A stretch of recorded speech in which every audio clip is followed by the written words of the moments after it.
What's up? What's up? What's up? How is everybody tonight? Can I get a thumbs up if you guys can see and or hear me good? We have a lot to unpack tonight. My vibes are super high. It's been a great weekend, been a great week, been a great day. If I can get some thumbs up before we start here, and we'll get the show going.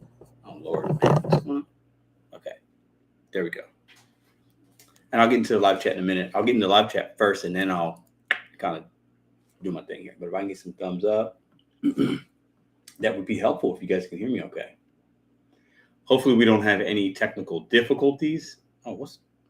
If we do, then we would just go to the phone. So what's up, Rachel? What up? Rachel was our first winner of the channel members giveaway.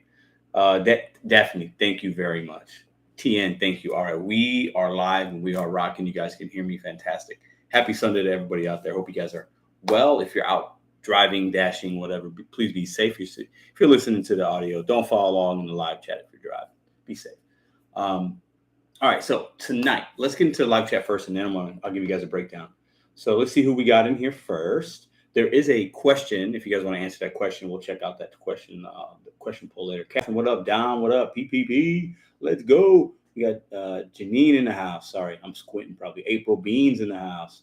Angela Davison, thanks for being a member. How are you? Angela Davison, Edwards. Marjorie, hello. Bud Soda, what up, brother? Thanks for being a member. April Bean. We got this guy called Pedro Dora Santiago putting all this spam stuff in. I don't know what he's doing. Holly Camp, Savvy Shopper Consulting. Thanks for being a member. What up? Simbad693. Thank you. April Bean, what up? Giglabowski, what up? Thanks for being a member, brother. We got TN in the house. We got John in the house. We got Marjorie again. PPP, let's go. New names, Laura D, what up? Rodney, what up? The One, what up? We got Jacob Kobe. Tiffany, what up? Rodney Milken. We got Daphne, what up? Alan, what up? See if I see any new names in here. We got Ryan in the house. Cynthia, what up? Let me know y'all in here. I'll give you a shout out. Jay Rodriguez, Angelique Rose, what up? Thanks for being a member. Rico Dash, Mimi. All right. Slavic, what up, brother? How are you, my friend? I hope you're feeling better. We need to talk this week. Sean Nelson, what up? John Santiago. Well, that's my name, bro. Larry, what up? Mork McFly, what up, man? How you doing, man? Hope you had a good day out in Chicago. I don't know if you worked or not, but always nice to see you in here, my friend. See, Sure Things Diary, Pink Spark, Ryan. All right, so I probably missed some people, but we'll get in here. All right, hope you guys are doing well. And just a reminder, if this goes out because my Wi-Fi, whatever, we will go live to the phone. So I'll do that like immediately. We're going to be doing the members only giveaway right at 9:30 sharp.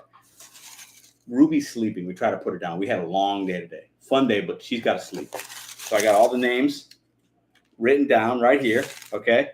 And I'm good. Oh, there's one right here. I'm basically going to put them in a hat. I'm going to pick one. You guys can see it live, and then $100 giveaway for channel members. So that's what we do at the end of the last Sunday of every month on this channel.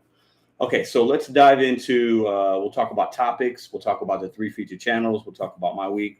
I'll be in the live chat a lot tonight, but we'll be taking some calls if we have time. The text lines are open. So the way it works is I'll put the numbers in the chat. It's 314-526-6232. I'll put it in one more time. You can text in what topic you'd like to talk about.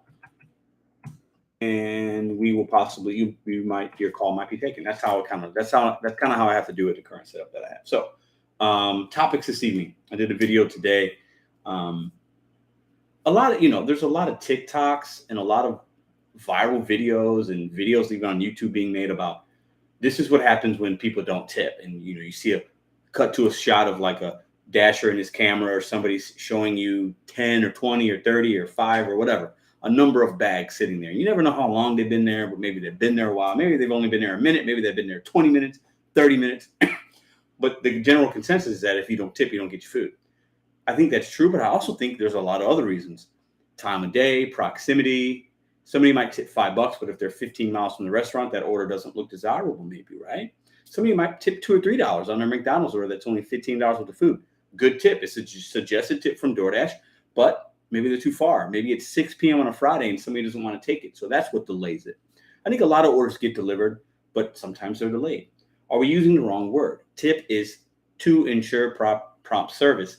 Customers sometimes don't want to tip because they haven't gotten the service yet. They haven't gotten their food. They don't know what kind of dash you are. Keith, what up, man? Welcome to the fam, bro. Keith B, Kobe rookie level, appreciate you. We do giveaways every last Sunday of the month. So there's a lot more factors besides just if a customer tipped or not. This is just a top. This isn't going to change. I'm not trying to change the way the gig apps are done. Like, listen, I don't have the intelligence for that, and I actually don't care necessarily enough to do all that for that. But it's a fun topic, okay? What if we used the word bid? Customers had to put a bid in, and they had priority choices and blah, blah, blah. Or what if we went to a flat fee? Like, if you're within a couple miles, it's $3. Anything over 3 miles from proximity, it's a $5 thing. If you're 10 miles away, it's $10. What if we went to that? What do you guys think? I want to get you guys' perspective on that. Second topic, would you report a customer if they sent you illicit sexual messages in the in-app? We don't know if it's a joke. We don't know if it's a prank. Happened to me last week. I showed you guys that. Thought it was kind of funny.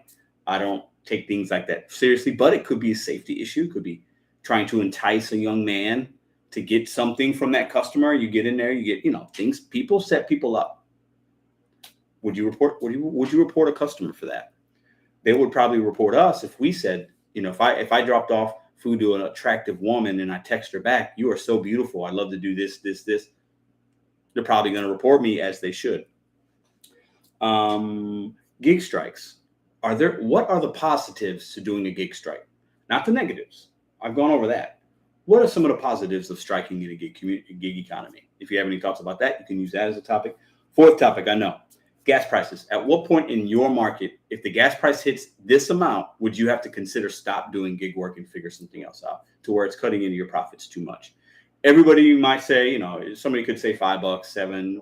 Some people might say, I don't care if it gets to $10. I'll just be more selective. Just a topic there. Okay.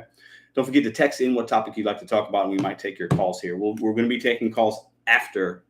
We might take one before 9:30, and then we'll take a couple after 9:30 when we do the giveaway. Okay. 3 channels this week. I'll get right back into the live chat. Thanks, James. Appreciate that. I don't think DoorDash would ever do bids. The news would be all over that. DoorDash doesn't pay their drivers, so customers have to bid, in my opinion. I don't think you're wrong. I think that's a valid point.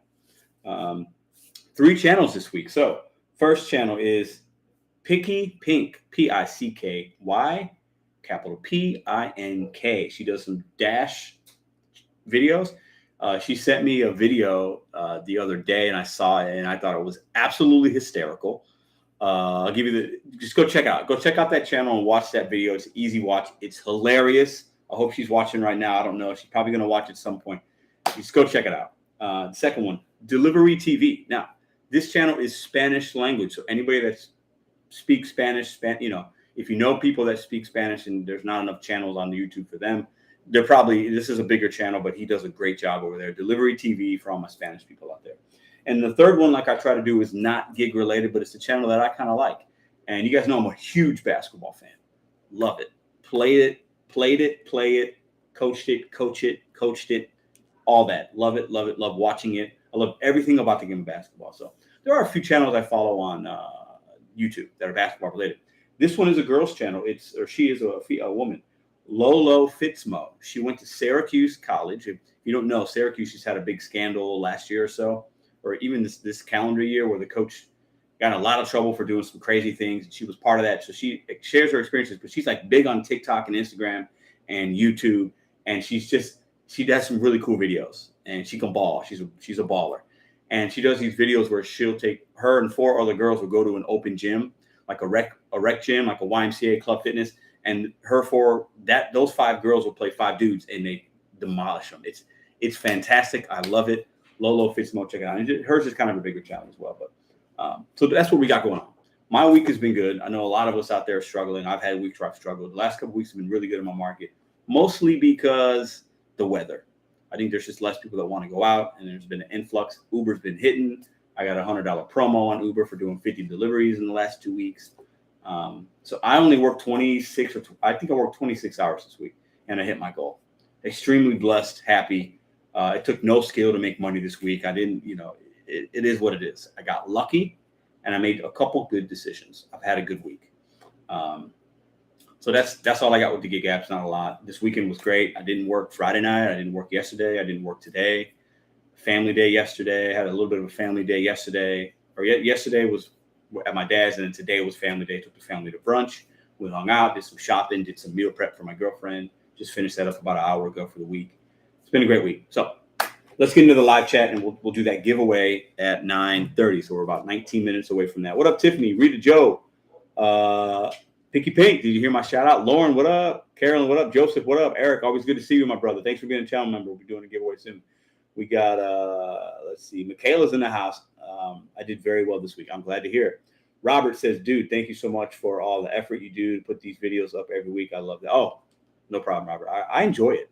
So 1,400, you want to roll. That's what's up. Rico Dash, Tiffany, I had a good week. 415, that's what's up. April Bean. Aretha, how are you? How are you? Let me see if anybody else. I'll scroll up a little bit and see.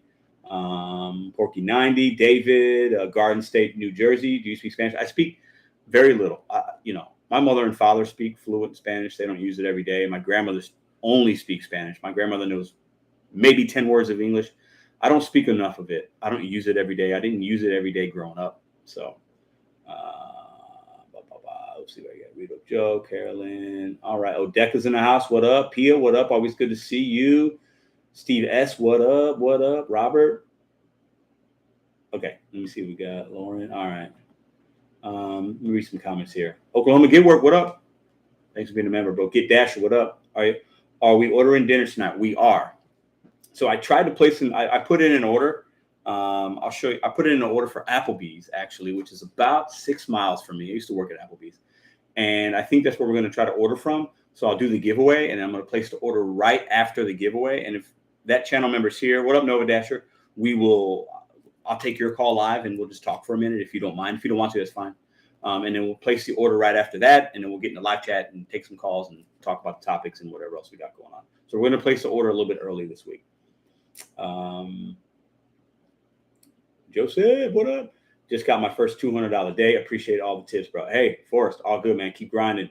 Reach some goals and figure out how you're going to get out of this gig life. If you want to make as much money as you can, have a plan, bro. Order now so there's no repeat of that. I know. James Grant, what up? I like to believe 80% of people think you're paid hourly. You know what? Who knows? I think, that could be right. Even if it's 50%, even if half the people think we're paid hourly, then that's a lot of people. All right. Get that Thai video. Oh, I know. They're all closed. I can't get any of that. I've had some good food today. We had brunch at this place we hadn't been to before. It's like Chris's Pancakes. They call it the best breakfast in St. Louis, whatever. It was a long wait, but it was good. I had French toast. I had a Cali Benedict plate with like avocado, cilantro, poached egg, tomatoes. It was good. And it had like some hash browns. My girlfriend's food was good. And Ruby, I took my ladies, Ruby and Madison, and Ruby was great. She's a trooper, man. We were there, waited for an hour, and then we were there for basically 2 hours. I know. And it was good though. P, what up? Jonathan K, what up? Welcome. Yost Malone, what up? Vibes are up. Warmer weather. Yeah, warmer weather's coming. My vibes are, we got a lot of great things going to happen this year and this spring and summer. So my vibes are trying to stay high. If I have a bad day, y'all see it. It is what it is. What up, Larry? I went from being a pro wrestler to now trying to be a pro dasher for real. Larry, that's different ends of the spectrum. Don't forget, hit the thumbs up. If you guys are in here, please hit that thumbs up for your boy. I have no shame in asking. I want as many people to come in here as possible. The more thumbs up we get, the farther reach the YouTube can get. And we always have a good time in the live chat. We always try to order food and something happens. It's always fun here on Sundays. What up, Mary? How are you? Jeremy, what up, man? I agree. Take tip out of it. Standard of priority service. We all win. It could be. Sterling, what up? It could be. Gas is going to go higher because of Ukraine. Yeah, I don't know, Garden State. It's possible. I'm not smart enough to know about how that stuff works. Carbonated Life. Thanks for the $1. Appreciate that. First timer. Greg, what up, man? How are you? Welcome here. We have a good time. All right, so it's 9:16. Let's place this order now. I think that's good timing, and then we'll get into some chat, and we'll get into the giveaway that we'll do live, okay? So I got them for you guys who are just rolling in. We have 45 channel members. I have them all written down right here. Ruby's sleeping. She's had a long day. Usually I like for her to pick it out of the hat. I'm going to drop them in my hat. I'm going to turn, and we're going to pick one, and you guys will see it, and we'll give away that. We'll do the giveaway tonight, $100. We'll do it live, so let's go ahead and try to. I'll show you. I actually have the order saved in my DoorDash app. Hold on. There it is. So if you view my cart, I went to Applebee's. I think They're open. I should be able to place this right now. So what I got is a brew pub pretzels, beer cheese, and dip. It's really good. They make the beer cheese dip with Blue Moon. It's made in-house, Blue Moon beer. And then I got a quesadilla burger. But they have Impossible patties now. So I swapped the patty for a regular ground beef to Impossible. This quesadilla burger is basically a 9-inch flour tortilla that they kind of, I don't know, it's toasted. And it has like this queso filling, which is like jack cheddar cheese, pico de gallo. It puts this Mexican ranch on there. I think there's bacon. Oh, I can't eat that. There's bacon in the queso filling, I think. Yeah, I just remembered that. I'm glad I remembered it. So let me remove that. I'm going to pick another item real quick. What up, James? Thanks, man. Jonah, what up? Why are people still trying to strike on DoorDash and Uber? By the way, I believe it will be able to get some machines by the end. Ooh, that's what's up, Jonah. That's what's up, man. I love that. I don't know. People have their reasons. And, I have an opinion on it. I think striking in the gig economy is foolish. That's my opinion. My opinion is my opinion based on my perspective and how the gig apps have worked for me. But I understand people have their reasons. But I just don't. It doesn't make a lot of logical sense. I think there's other things you can do if you want to feel your voice is heard. I think striking it doesn't make any sense. I think people do it and they use that word for effect and they do it for self-service reasons. And it is what it is. All right, so I'm gonna order. I gotta order something else. Okay, so let me focus here. Stay with me. Okay, in 12 minutes we'll be doing a giveaway and then we'll get into live chat and topics. But I want to get this order placed. So let me hit add more items. Okay, so it gives us a 77-minute delivery time. I don't know if you guys can see that. There you go. See it? 77 minutes.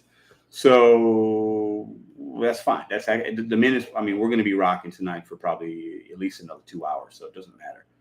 Now, this isn't they don't have a lot of options for people that don't eat meat. But what I could do is, no, I can't do that. I can't do that. Let's go. Okay, give me a minute. Hold up. I'm just going to get the Impossible Burger the way it comes. You see, it says new Impossible cheeseburger on the top right there. I'm just going to order that. I'm going to try it. You can order extra patty, extra. No, I don't need all that. Does bacon come on it? No. Impossible movement. 2 slices of American cheese, lettuce, tomato, onion, and pickles, serve with fries. Fine, done. I'll do that. $12.69. No problem. All right, so we got 2 things in our cart. $26.34 before I get to the tip. It is what it is. Continue. I got my delivery instructions. I'm going to select hand it to me because they just don't get it right here. So hand to me. I'll meet outside. We'll track them on the app like we do. I think it could be effective if we did it every week and had 90% of drivers. Yeah, it could be effective. But how would we get 90% of gig workers to strike? To not work? I think that's hard. I'll meet outside. Okay. So we got that. Address is right. 81 to 91 minutes. So we're looking at an hour and a half, guys. It is what it is. Suggested tip is $6.50. You guys know me. I just tipped $10. It is what it is. That's going to wind up giving, I think there's a peak pay. This dasher is going to make $15.50 or whatever for $15.25 for probably, there's going to be a dasher in that area. So we're going to say 7 miles or so. There's going to be somebody over there because it's in a very heavily populated area. So we'll hit other and you can hit the add to tip. This is where the miserable, uneducated, ignorant human beings type in 0.00. That's why we should never deliver food to people that don't tip. I don't care who you are. I don't care what your method of doing work is. I will debate anybody on this channel about that. We should never be delivering food to people that don't value your time, your money, your efforts. You have to place an order sometimes. You have to wait. You're driving your own vehicle, gas prices. Do not deliver food to people that don't tip you. It's not 100% effective because base pay can be jumped up. I've done it. We've all done it. But we should never knowingly deliver food to miserable people that do that. I don't care. We just shouldn't do it. It's my opinion. I have every right to believe that, to think that. So, I almost hit place order. See how it says $0? I got to hit 10. I forgot. Okay. And listen, some people might not tip because they've had a bad experience. I get it. But the dasher that you came to your house last week shouldn't. The next dasher after that bad dasher shouldn't have to pay the price for that idiot. It's just my opinion. All right, so $36.34. Place order. Let's rock. Okay, so I'll keep you guys updated with the process of that. Let's get back into the chat real quick. Gig Lebowski, what up? The one, Jacob. I had 2 orders that the previous dasher stole yesterday. Crazy, man. it's really easy to be a driver on DoorDash because listen, guys, this is really easy work. So it went through confirming your order. It's not hard. If you become really good at it and you learn your market, you learn how to navigate things, and you treat it like a business, and you know your profit margins, you can make decent money in some markets doing this. Not all, but some, right? But there are a lot of clowns out here delivering food. They don't care. They're dressed like crap. They smoking weed in their car, smelling like weed when they're dropping food off. Like, there are a lot of people that do a lot of bad things on here, right? Like, there are people that just don't use hot bags. They're messy, they're sloppy, they're rude to staff. Like, there are a lot. But at the end of the day, we can only control what we control, right? There are people that are dashing with dirty cars and their dogs in the front seat next to the bag. Like, you're gonna see that stuff. I've seen it. But we can control what we can control. And those dashers aren't watching YouTube anyway, so they're never gonna learn because they don't care. They're the same people that haven't been employed really great. Maybe they've worked at Taco Bell forever and then they quit and now they're just doing this and they're happy making $12 an hour. Hey, good for you. But they're not bet on you mentalities like we are, like a lot of you guys are, because they're fine with where they're at. So it is what it is. Okay. I'll let you guys know when it says. So expected arrival time right now is 10:45 to 10:55. So it's an hour and a half basically. So, and you can see by the map where I am. This is in Central West End, is where the top icon, that's the restaurant. So they'll actually go about a mile and a half, hit the highway, and then drive another 2 miles to get to me. It's pretty good order for a dasher. I would like to talk about excessive restaurant wait times and how bad it hurts us in many ways and why we are punished for it. And I will say this. Let me see the name on that. We're going to do this giveaway, guys. 7 minutes. Science behind the scare. We can unassign orders. If you get to a place and it looks like a long wait, drop it. And then, your completion rating goes down, but you can drop up to 20 orders out of your last 100.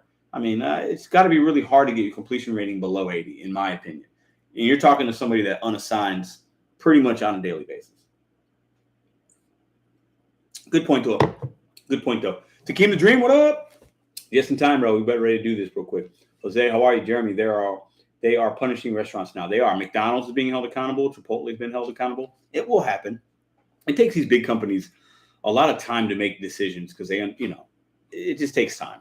We'd like things to be done quickly because we are in our cars delivering the stuff and we want to move quick. But these big companies don't move as quick as we do, guys. They just can't. They got shareholders. They got whatever. It is what it is. So, Bobby, what up?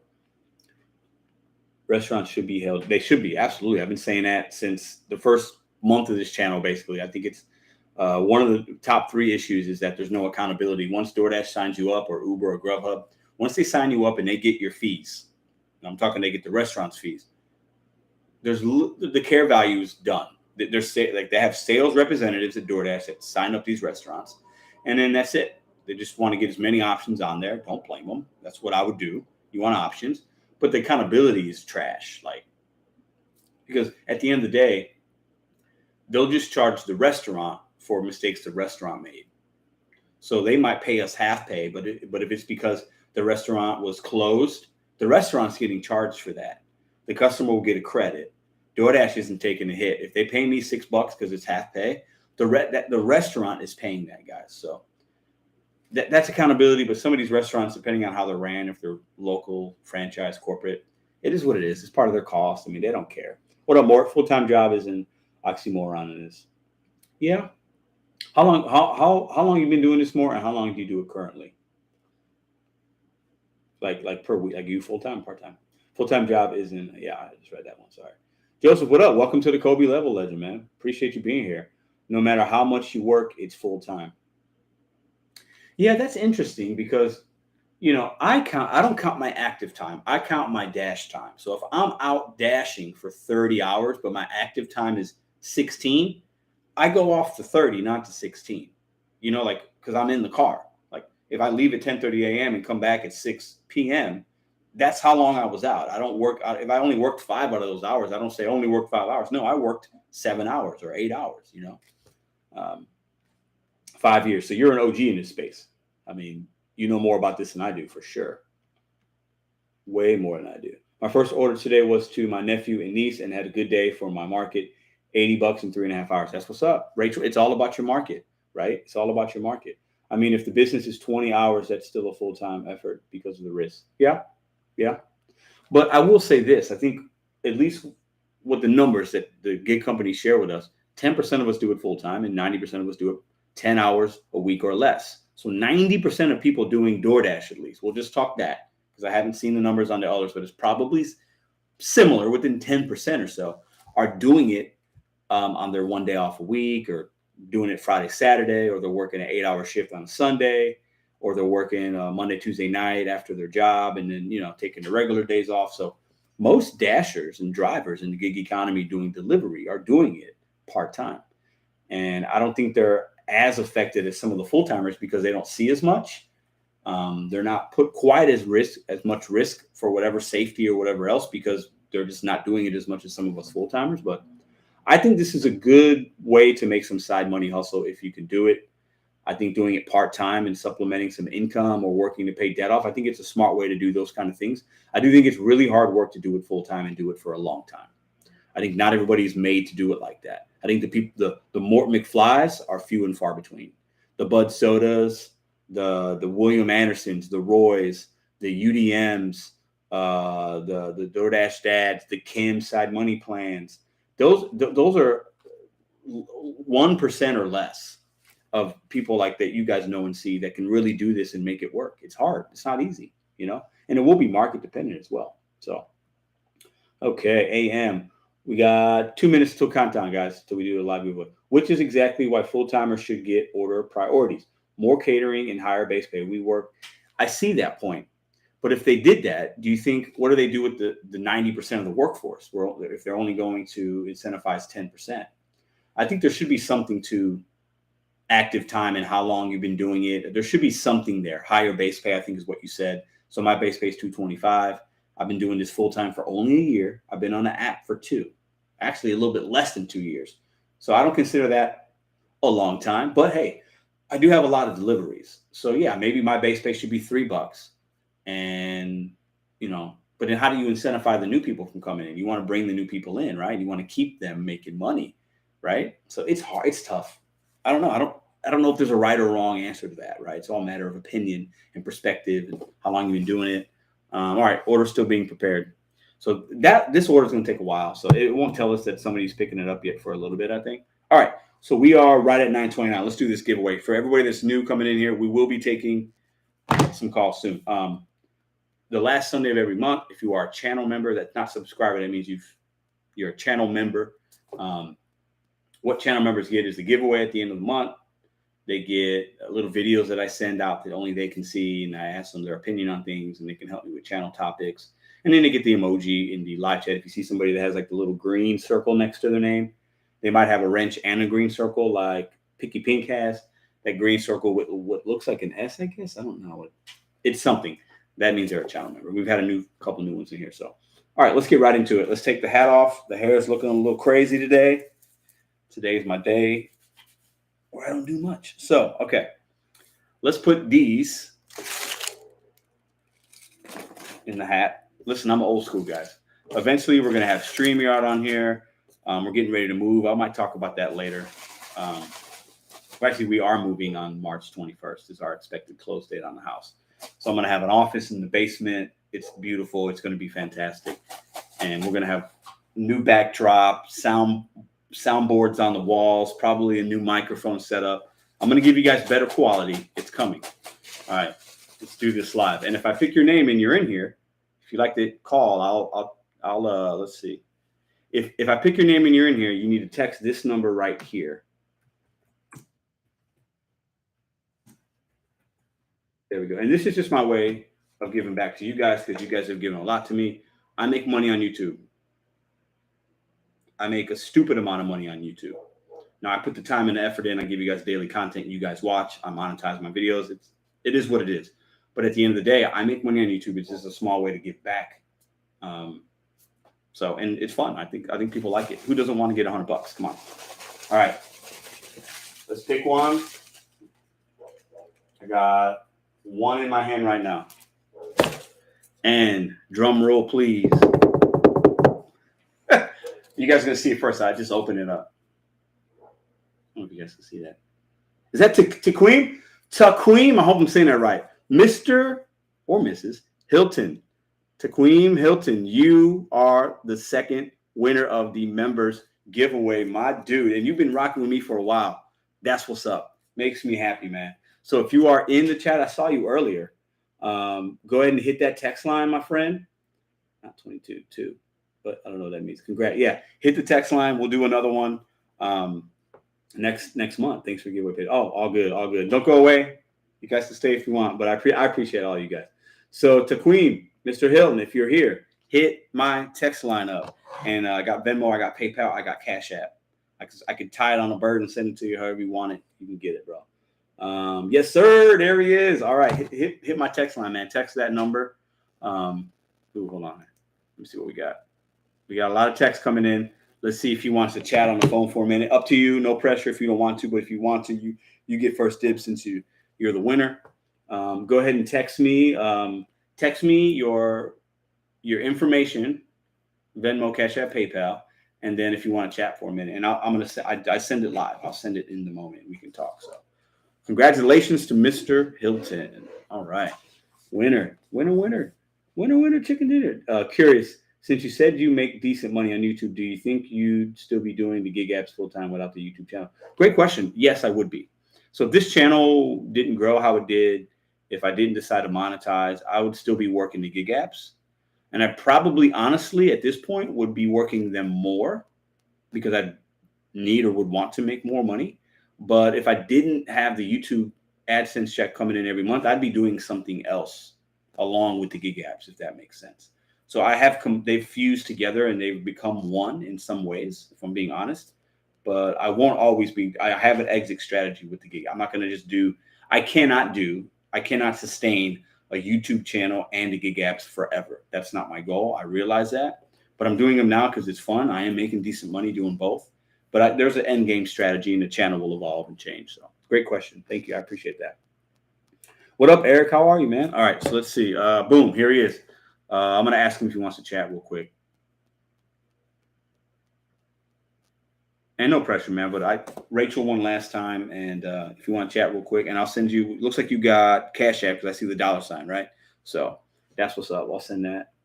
But so does the happy retirement. Oh, I'm not retiring. No.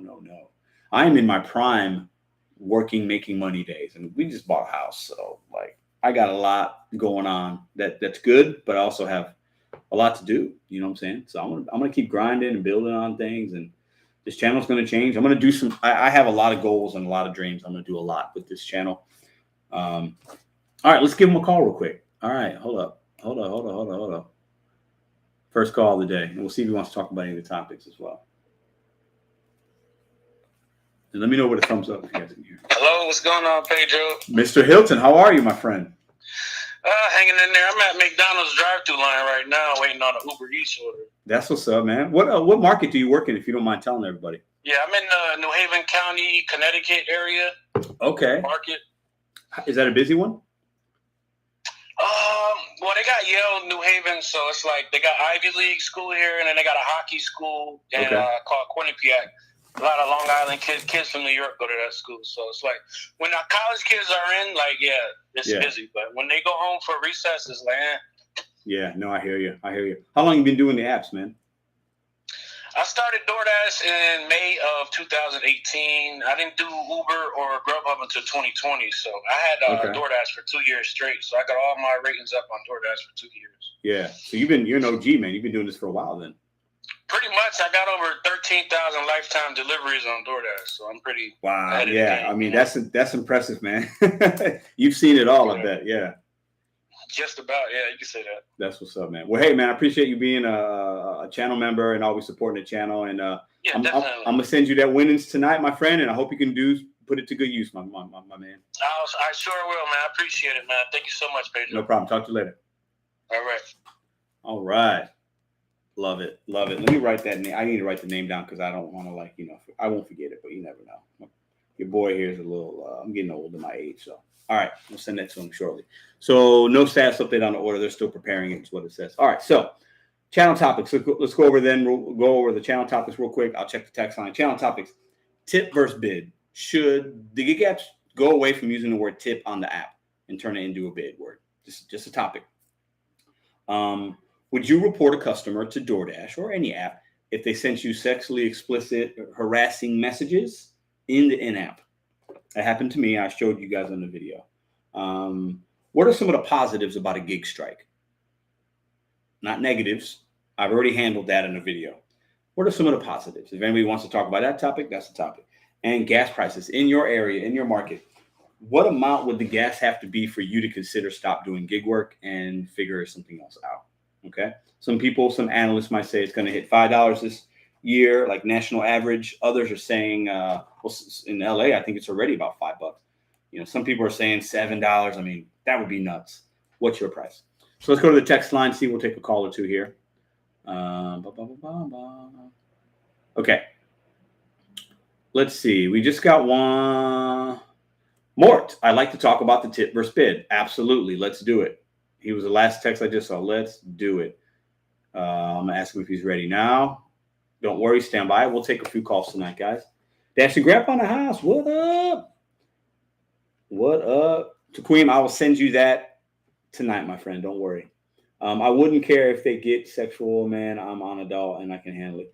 I hear that 100%. I took it kind of funny, but if I'm being 100% honest and transparent, as I started talking about it, and I filmed this with you guys. It was in a video, I think it might have been Tuesday of this week or something like that. Monday or Tuesday, I think. Tuesday, I think.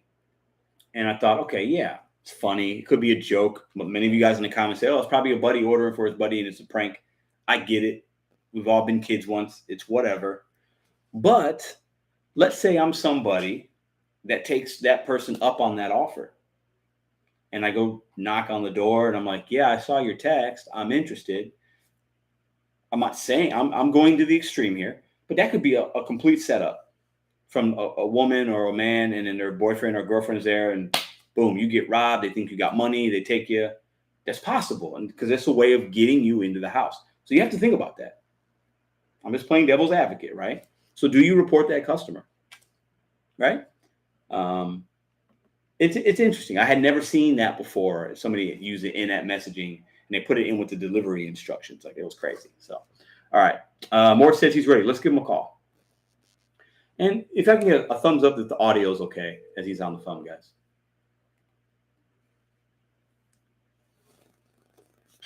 Hey, Pedro. Mort, how are you, man? Good. How about you? I'm doing well. Let's talk about the topic, my friend. Okay, so the tip versus bid, it was like I put in the comments. I don't think changing it, I mean, they could change it. If they thought it was to their advantage, they would change it in a heartbeat. They would go with the system. If they thought it was to the company's advantage. But I think any changes that have to be done just have to be done on our own within the existing framework of what we already have. So what would you... Let me ask you your perspective. I know you're in the Chi-Town area, Chicagoland. I know the areas that you do. I think the other day I heard you on Roy's or something. You said you were on Cicero. I'm like, I know Cicero. I got cousins that live over there, right? So I know. Oh yeah, that's where I live close to there, but I work downtown. Yeah, so I know downtown. I know Cicero area. I mean, good areas, bad areas. You know, Chicago. It is what it is. Oh, yeah. But what do you see in your market? Do you see a lot of low ball orders, and then do you just hit decline, you don't worry about them, and you just say, hey, that's part of the beast? Or what's something that could change to make sure customers get their orders timely? Because I think that's important, because the more customers that don't have a good experience, it's actually bad for us, I think, in the long run. But like, what can we really do? Terrible. Yeah, it is. Yeah. What do we do about that? Is there anything? I think one of the first things we could do about it is we can all strive to be more professional about it. I go into restaurants all day with a large catering bag I bought myself. I intentionally put every order into it. I bring as much bags into the store. If it's like 5 bags, and I need 2 catering bags, but I intentionally bring it to the customer like that, so they see me using a hot bag, because I see no other dasher in my market do it. Not one. Yeah. And that's part of the problem for the customer point of view. You could say, oh, it doesn't really work, it's not necessary, it's in my car, or anything else, but people need to see it. Last night I was picking up from a steakhouse and I was putting the order in the bag. It's like, wow, that's amazing. Nobody ever does it. That's what the restaurant manager said to me. Wow. That's the way it should be done. No, it should. And I do think you're right. I think a high percentage of Dashers don't do it. They don't use the bag. They don't care for the food enough because they're just, their care level's low. It's not like ours, right? But and there's sometimes they're like, well, it doesn't. There are times when the bag is it's just something you're doing because, sometimes the food is going to stay warm no matter what. But it's kind of like an illusion. It shows you care. Sometimes it's not necessary if it works, but there's plenty of times it does. Yeah, no, that's a good point about illusion because there are some items, let's say it's been sitting on that Chipotle rack for 20 minutes and it's a burrito. It's already at that temp it's going to be. You know what I'm saying? By the time we get there, putting it in a hot bag or putting it in your catering bag more is going to make no significant change. But it is the illusion, the perspective of the optics is like the word I would like to say is the optics of it when a customer sees you handling it like that. It just gives them more of a better feeling about it, I think. Oh, yeah. I mean, on the restaurant end, it would be awesome if, some places will store the food better until we get there. Others don't care, but we can't do anything about the restaurant end. No, we can only control ourselves. Yeah. Let me ask you one more question before I let you go. I have two, but there's one place I go to regularly, maybe 6-7 days a week, right? And both locations, it's a place called High Point, like a burger joint. And they have signage up. They say it if you walk in without a bag. I've heard them say it. You got to have a red bag. I can't give you this food unless you have a red bag. And they've actually told me, the management staff, they'll report. These places have on the tablet, they can report Dashers and actually block Dashers from the app on their end if they don't use a bag. I think if more restaurants actually held the Dasher accountable, I think that's a start at least. I mean, it's a lot of effort. I've seen restaurants try to do that, and they usually give up after a while because wave after wave of Dasher comes in without a bag, and then wave after wave, and they just throw their hands up there like, these people are rude to us. They're rude to my staff. I can't deal with them. I don't care, and we're just doing this as corporate said so. We're just going to get this stuff out of here and move it and whatever. Yeah. You're right. The reality of then you got, it's like they just want it. Bag or no bag, they hand it to you. They want you out of their restaurant, right? Like they look at the percentages and they're like, "Whoa, we paid all that for this," and it's the reputation of the restaurant. So from their point of view, it's going to be it's a hard ask. Yeah, no, it is. It's a good point, man. Good point. I appreciate you taking the call or let me call you in, man. I'll always enjoy your insight, and I look forward to seeing you. I look forward to seeing you on the Rideshare Rodeo. I know that's coming up pretty soon, right? Yeah, it's coming up. Yeah, Wednesday night. I'll be there, brother, man. Have a good night, man. All right, have a good night. Thanks, man. Bye. All right, Mort McFly, he has a channel. He's very analytical. He breaks down things. I know he has spreadsheets. Real cool guy. He's working out where I used to live in the Chicagoland area. He mentioned Cicero. Cicero. I know Cicero very, very, very well. So I know exactly the areas that he's kind of working in. So let's take another call. Let's look through these text lines, see what we got here. Okay, it's got to be. I'm trying to find some topics here. Make sure you're on topic. When DoorDash goes down. Okay. Okay, hold up. I got positives about gig strikes. Let me see. I think. Hold on. I think I tried to talk to that person before, and there was an issue. Hold up. I'll never be transparent. Oh, this is Nova Dasher, right? Yes. Not a single positive for striking. I think it's silly. Gas prices. Let's talk to Nova real quick about what we got here. Stay tuned, guys. We're going to take a few calls this week. Don't worry. While I'm waiting on that, let's see. Looks like we have our order. So our order is going to get here early. Remember, I think it said 10:30 or 10:45. Now it's saying 10 o'clock, 10:10. So somebody named Kelby they're pretty close. They're on the other side of the park. They're about 2 miles away. I know this area very well. It's a little park there. You guys can't see it. So your Dasher's headed to the store. So this is going to be about an 8-mile trip, and they're going to make $15.25. I hope that's good for them. Awesome. So we'll actually get the food in a decent amount of time. Boom. Let's take this call real quick and talk about these topics tonight. Lauren, what up? Daphne, what up? Tammy. Hello. This is Nova Dasher. Hey man, what's up? What's up, man? How you doing? Pretty good. I got a question. This is off topic, but are you recovered from the concert? Dude, man, it was. I felt so old. And you know how the venue is. You buy a drink and it's like $12, $14. Yeah. And I was like, might as well just, drink it all. Yeah, hey, man. When you got to enjoy yourself sometimes. We work hard. I'm sure that you had a good time, but hey, I hear you, man. I'm 40, so like, if I have one too many, sometimes I wake up the next day, I basically lose the whole day. You know what I mean? So. Yeah, dude, it was awesome, dude, man. It was a great show, and the venue is like not big but not small, so any seat is a great seat. Yeah. No, that's what's up, man. That's what's up. So let's talk, man. What topics you want to touch on tonight? Well, I mean, based on what you wanted to talk about, I mean, for one, I think I don't think DoorDash will ever show the full payout. Yeah. Because I think they see that people still dash anyways.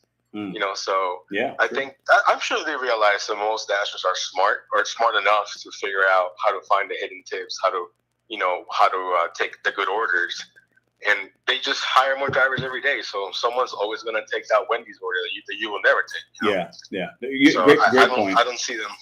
I don't see them changing anything anytime soon because they see that it's working. Yeah. I only see them show the true payouts for me sometimes when the order is going like extremely far, like 18 miles away, 15 miles away. Yeah. Then I feel like they're like, okay, we got to show the real money because no one's going to take it for $6.25 going 10 miles or whatever. Yeah. No, that's a good point, man. I think, like you said, some of us are, we're still going to dash anyway, right? I do it Monday through Friday, right? And I might complain about this or wish it was different, but it hasn't stopped me from turning the app off, right? So right. It happened to me today. I took an order today that said $12, 3 miles, a stack offer, right, from like a local barbecue spot and then like a local like Chinese place, and the first order alone had a $12 tip on it. And then the other order had $7, so it ended up being $19 on a $12 initial offer. And I'm like, what's the point of that? Like, why? How do they decide the $12 is what we're gonna show? Yeah. Are they just trying to find someone that's gonna take it on a face value, or Yeah. Because both customers tipped a decent amount, and the orders were relatively small, and they were both ready when I got there. So yeah. Well, I've had orders that they've literally hit a couple of pennies.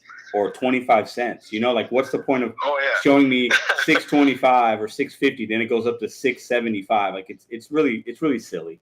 But I think maybe they're that smart and they understand some of us like to play the game and it's fun and who knows? It could be that. It's tough. But so what do you think about the gig strikes? I think in the text you said there's no positives. Do you feel that way? I think it's silly. Yeah, I mean I think.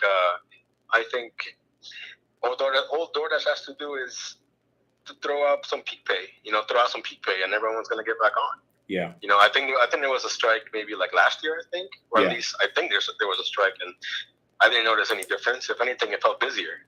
Yeah. Yeah. I just don't think. I think if people are truly unhappy, there's other apps, there's other jobs, everybody's hiring. I think if people really feel that they don't have control or they feel neglected, I mean. I think it's silly. I don't want to say it's a victim mentality, but I feel like you gotta help yourself. Yeah. No, I'll say it for the both of us. I know I've used that word. I use it because I believe it, but I understand what you're saying. Like it's I think people have their reasons, and some people might be striking for safety, like rideshare strikers might be striking because they feel unsafe. But at the end of the day, like we have free will, we have choice, right? Like we decide to turn the apps on, and I think a lot of us are doing really well with it. So, and I'm one of those people. So I just don't have the perspective, and I don't have the true empathy. I wish I did, but I don't have it for the people that aren't doing well because I'm doing well. So I need to, maybe my perspective would change if my market went to crap and I had to do other things. But at the end of the day, I would just do other things. I would figure it out. Right. Yeah. No, I mean, I'm with you. I mean, I think, we think alike, and at least, like I said, in my market, I see the same people that are still dashing, that are still, I mean, it's like an unofficial group. Sometimes, they park in certain spots, and I'm like, if you're busy and I can see you're busy, then, what's going on. But most of the time, if I'm slow, they're slow, so I know it's not just, and then when it comes to the gas prices, I mean, it was funny that you mentioned that because over here, like overnight, it went up like 10 cents. from like $3.65 to like $3.75, and it depends on the gas station. You know, if you go to Shell, they're more expensive. But you're in Virginia, right? Yeah, I'm in Virginia. Yep. Yeah. So you're about 50 cents more than me right now, which is 50 cents is a significant difference. But what price would it hit? So let's just say you get to June, and the gas is this price. That would you have to maybe pause and say, hold up, what am I doing here? What would that price be for you in your market? I think because I have a hybrid, honestly, I think it would have to be closer to 6. Okay. For me to be like, okay, what's going on, you know? But yeah, even right now, luckily, you know, because of the hybrid, even with the current gas prices, maybe like $29, $28, I can still get, you know, full tank of gas. Yeah. But before, you know, it was like 24, 25, and then before I had the hybrid, I had like a 07 Civic, and the Civic was great. You know, I still did, you know, basically performed as well as could have, but you know, eventually I ran into the ground. And I decided, well, let me invest in this hybrid. I mean, it wasn't even that expensive to begin with because they don't make them anymore in the States. What do you have? What do you have? It's a CT200H. It's a little Lexus. I mean, people think it might be kind of bougie, but I mean, it's basically a Prius. Yeah. But it doesn't look like a Prius. You know? Yeah. Okay. Got it. So I was looking. I did a lot of research when I was like, do I want to take this seriously? Because I still have my job overnight. I mean, I'm technically working right now, technically. Yeah. But I was like, if I really want to make more money, I did all the math, and I'm like, well, if I can, you know, buy the car, you know, cash, no payments or anything. Yeah. It'll make sense. So, yeah, that's what's up. Yeah. So it sounds like, I mean, you've thought it out. You know, you're one of the gig workers out here that's figuring it out, has a plan. You know, you're doing it, but you also have a W-2, so you've got multiple kind of money coming in. So, I mean, and then I just started with a whole monetization. You know, I mean, it's at an infancy compared to you, obviously, but you know, I do see that it's eventually that could be a significant source of income. No, absolutely, man. You know? Absolutely. And I know we've talked, you know, we'll have to talk off air at some point if you have questions. You know, I don't know a lot. But I've been learning every month. I learn a little bit about how it works, so we could talk offline. A lot, but you know more than I do. Yeah, well, sure. I would love to. You know, we'll talk offline, and we can I can share with you what I know and what kind of works and what doesn't, and what to look for. And you know, because like you just said, it will be another stream of income for you, and that's great, man. That should be applauded. You know what I mean? So appreciate it, man. I appreciate you calling in, and thank you. Yeah, appreciate you calling in. Have a great night at work, man. Hey, you too, man. Take care. Thank you. All right, I'll get into the live chat in a minute. And we've got an update. So the Dasher is currently waiting at the location, and this will tell me when they're going to pick it up. So I think we had a couple channel members. Tiffany, thanks for joining. I saw somebody else as well, so thanks, guys. Actually, I'm going to scroll up because I don't want to miss that. Science Spanish score, the scare. Thanks, you guys, for joining. Appreciate it. Let's see what you guys are talking about. If they quit hiding tips, more orders would get picked up. Yeah. If they quit hiding tips more, yeah, they would be. Maybe, because I don't know. I mean, I think that's true. It is true. Strikes require organization to be effective. You can't organize independent contractors. Bobby, I agree with that. I think you could organize on a small level. You know, you'll get people that'll get in groups of 20 or 100 and go somewhere and strike. So that is technically organizing something, but I mean, it's a drop in the bucket. And at that point, I think this is one man's humble, slightly ignorant opinion. I think the people that are doing it to get on TV, doing it for selfish reasons, doing it because they want to be a part of an organization and it makes them feel good. But at the end of the day, I think a lot of people that are going to those strikes are people that have been have had a lot of jobs over the years and have never been happy at anything they've done. I'm going to control my own happiness. And if I'm not happy working a job, I'm going to leave and I'm going to make my happiness. I'm not going to require that from an employer. That's just my opinion. I know that's going to rub some people the wrong way, but at the end of the day, like, I don't get my happiness from DoorDash. I don't get my happiness from working at a casino, and I'm not going to let them take my energy and strike for something like that. When people are actually victims and are actually striking for social justice issues, real job safety issues, teachers striking for pay because they are actually undervalued, I just don't see it.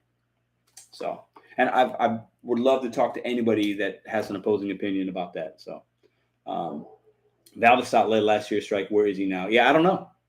You know, I enjoyed watching some of Valdesat stuff. He was in my channel. I was in his. He just ghosted. He's gone. I think he's done with the gig economy. Good for him.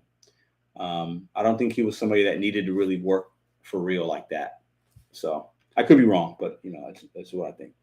I agree with you on the matter. DoorDash doesn't bring you happiness. No, it doesn't. It doesn't.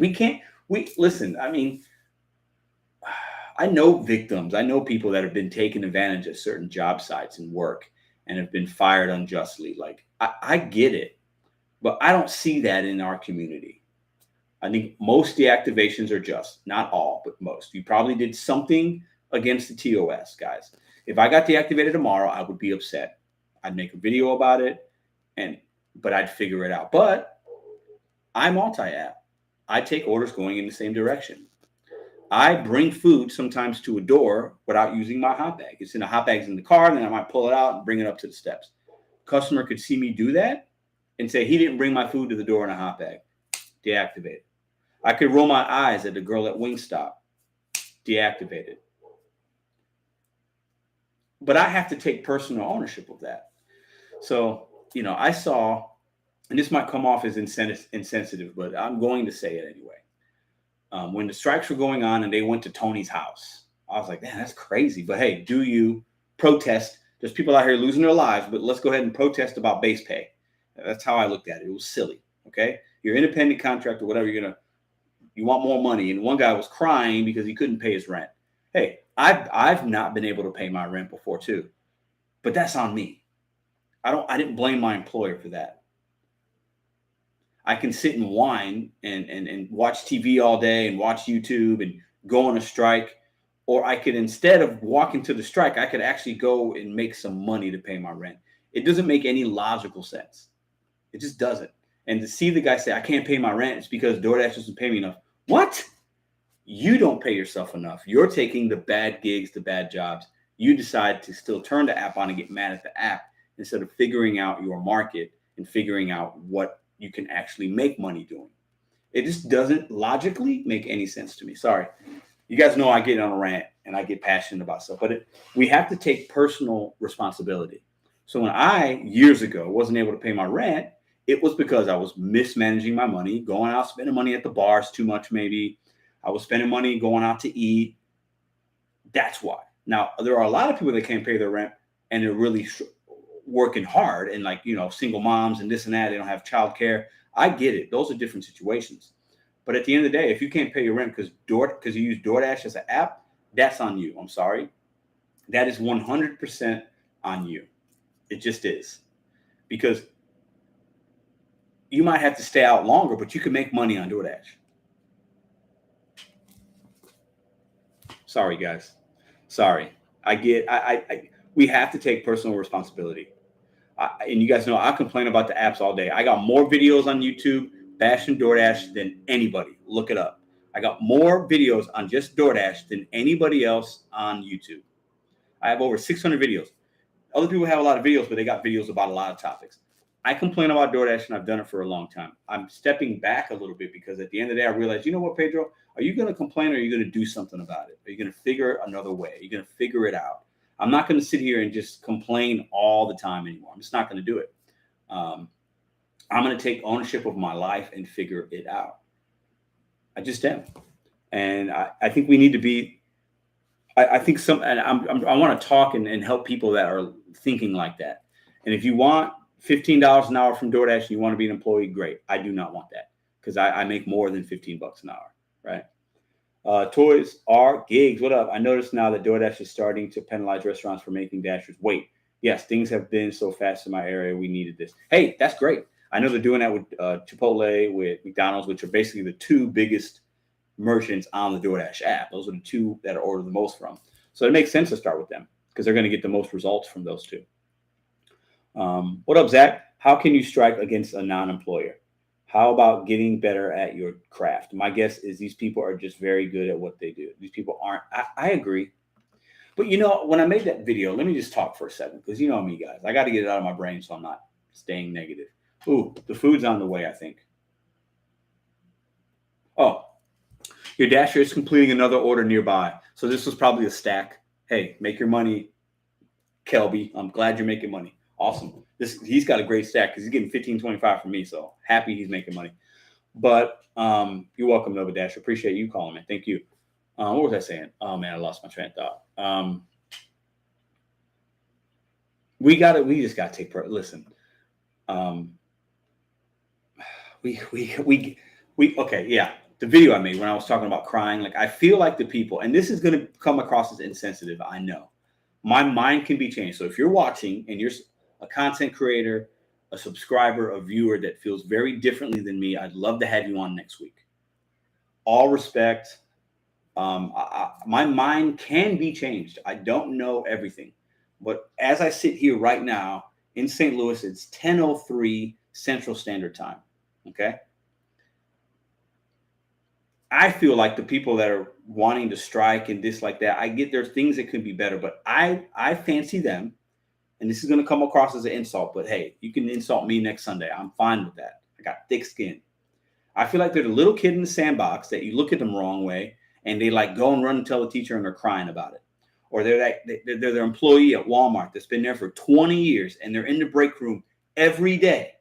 It could be Walmart, Amazon, whatever, Office Depot, Babies R Us, the car dealership. They're a porter at the car dealership, and they've been there 20 years, 10 years, and all they do is complain. I hate this job. They treat me like crap here. All they do is complain, but they do nothing about it. Now, some would say, well, Pedro, these people are going to strike. Yeah, but you're going about it the wrong way. Change my mind. Please change my mind. There's so much opportunity in this country, guys. I get it. It's tough for a lot of people, but I'll say this. A lot of us are smart and we have ideas, but the ones that actually do something are the ones that take the idea and do something with it. Okay? So I'm trying to inspire people to be like, hey, man, like, yeah, I want to do this, but I don't know how. You got to just do it. You have to just do it. And don't expect somebody to do it for you. You want to make $25 an hour working DoorDash?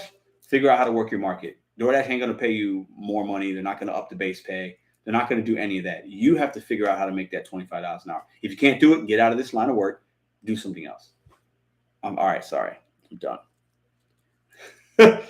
Oh, boy. Okay. Go ahead and strike in my banquet. Yeah. Yeah, I know.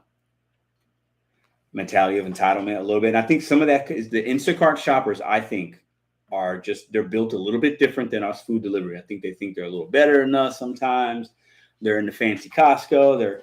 They got their little cart, and now they're mad because they can't make money. Well, figure it. I mean, come on, man. What do you say to the guy that is making money? Because he's hustling. He's not complaining. He's taking that energy and he's figuring out his market. Because maybe it's not Instacart in your market. Maybe it's DoorDash. Maybe it's not DoorDash. It's Instacart. We have to take personal responsibility for our actions. I don't want nobody help. Like, I'm good. Anyway, so listen, y'all, I get a little crazy. I know. I'm sorry. Okay, back to pull my gig. What up? Let's get it. What up? Bud Soda. I don't know what that emoji. What's that emoji? Oh, that's my face. There are goofs who actually like drama. Yeah, I mean, maybe I'm one of them. I don't know. I can be a little goofy for sure. Why whine about low tips? Just decline. Yeah, and I whine. Listen, I'll be the first to admit I sometimes say things that are hypocritical on this channel because I do whine. But then I move on. I make a joke of it lately. Like, it's just funny to me that people still just don't respect drivers enough. But, you got to move on. I still make my money. You guys see it every day. I still make my money, right? I'm not going to sit and cry. Like, you know what I'm saying? Like, I'm just not going to do it. I'm just not. Get your driver to join the chat. I don't know. I don't want to put him on the spot. Plus, I'm using my, I'd have to have him come inside. I'm using my laptop as my streaming device. So, I might tell him about the channel to see if he wants to come on. I could do that. I'll ask him that, but I'm going to go. You guys can't go with me when he gets here, but I'll ask him that. Maybe he'll jump on, but he's working probably, right? So who knows? All right, let me get back. Let's, we got a little time. We might be able to do one more call.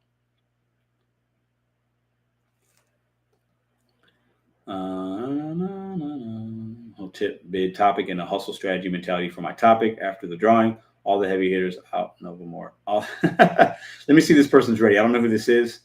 Let's see if they are ready. This is a first-time texter. If you're a troll, stay in. If you want to say some things, don't say something and hang up. You can stay in. If you're not, let's chat. I just texted you to see if you're ready. Tom, what up? Rita Joe, what up? Honey Chick Forever, what up? Hi, how are you? Tell them you'll give them a tip. I already tipped them $10. Oh, you're funny, Jacob. Bobby, too tedious for me. Gig Lebowski. Invite him in, share your dinner. I can't do that. I don't know this guy. Gig, I can't find your page. Type in Gig Lebowski. All right, I texted you if you're ready. I'll give you another couple minutes and we'll have to move on. No tip, no trip. It's as easy as that, Jacob. No tip, no trip. I've probably delivered in almost 2 years, probably about a dozen now orders that had no tip, but they were like higher base pay or whatever. And you deliver like, oh my God, they just paid me $9 base pay. And then you can't be too mad. It's just like, yeah, I took it at face value, but I've definitely had some of those. So things were much better in the 90s. Yeah, I like the 80s, but I know you were, man. It's all good. Kobe Bryant. Do you guys know when I say Kobe what that means? I think some of you guys do. I think some of you guys don't. And you guys in the chat can talk. I won't say it, but I don't know. I think some people don't know what the Kobe thing is from. Great. Pedro thinks I'm a goofball. No, I don't think you're a goofball. It doesn't matter what I think anyway. What up, Antonio? Swish. So I texted this person if they were ready, but they didn't text back, so I will move on. Sorry. I need to do it. Absolutely. I'm on food has been out. Let me see here. Hold on.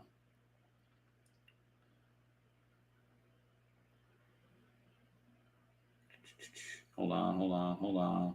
A lot of text coming in. What topic? Let me type this. What topic? Food's going to be here probably in about 15 minutes, guys.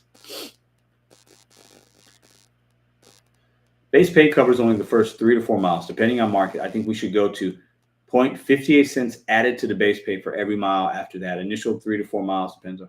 I like that. I don't mind that.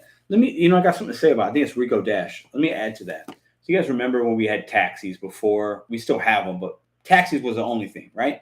Yellow cab, Taxico, New York City cabs, before like Uber and Lyft, right? And then Uber and Lyft pretty much took those guys out of business in some markets, right? But on the side of that taxi cab, what did it say? You get in, it was already $1.50. I've taken taxis, $1.50 as soon as you step in. Additional passenger with you, another $1, let's say. So now you're at $2.50. And then the first mile was like whatever, $2. And then every additional mile was $1.50.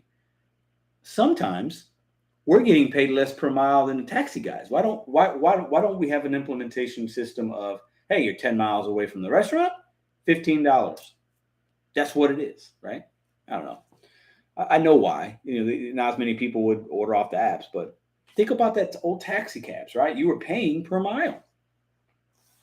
Sometimes it works in our favor currently. There are times I get $10. I'm going 2 miles. I'm like, damn, that's $8 a mile ratio. Fantastic, or whatever it is, right? But then there are other times it goes against us, right? If you're too far out or they didn't pick. Hold on. Let me see. I think they just texted back. I think we can take this call because my food. Okay, I'm going to call this person right now. They want to talk about whole tip/bid topic and the hustle strategy mentality for my topic. Let's see what they got going on here. Let's give them a call.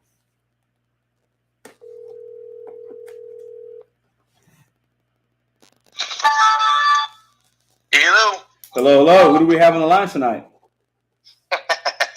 Who do you think it is, Mr. Pedro? I can't tell. Is this Bud Soda? Yes, sir. What's up, man? You sound a little bit different. Plus, you have a new number, I guess, huh? This is my business line. Got it. Bud Soda has a business line now. What are you doing, man? What do you got going on? What you want to talk about? So, well, I'm busy doing 3 orders, but I wanted to talk about. Gosh, darn it! I didn't think Grubhub would proc this late, but okay, I'll take an order. 400 feet. Anyways. Stay on topic, Bud Soda. Stay on topic. What you got for me? Can we talk about the whole flat tip yes. thing? I just think that having sorry for my car. Having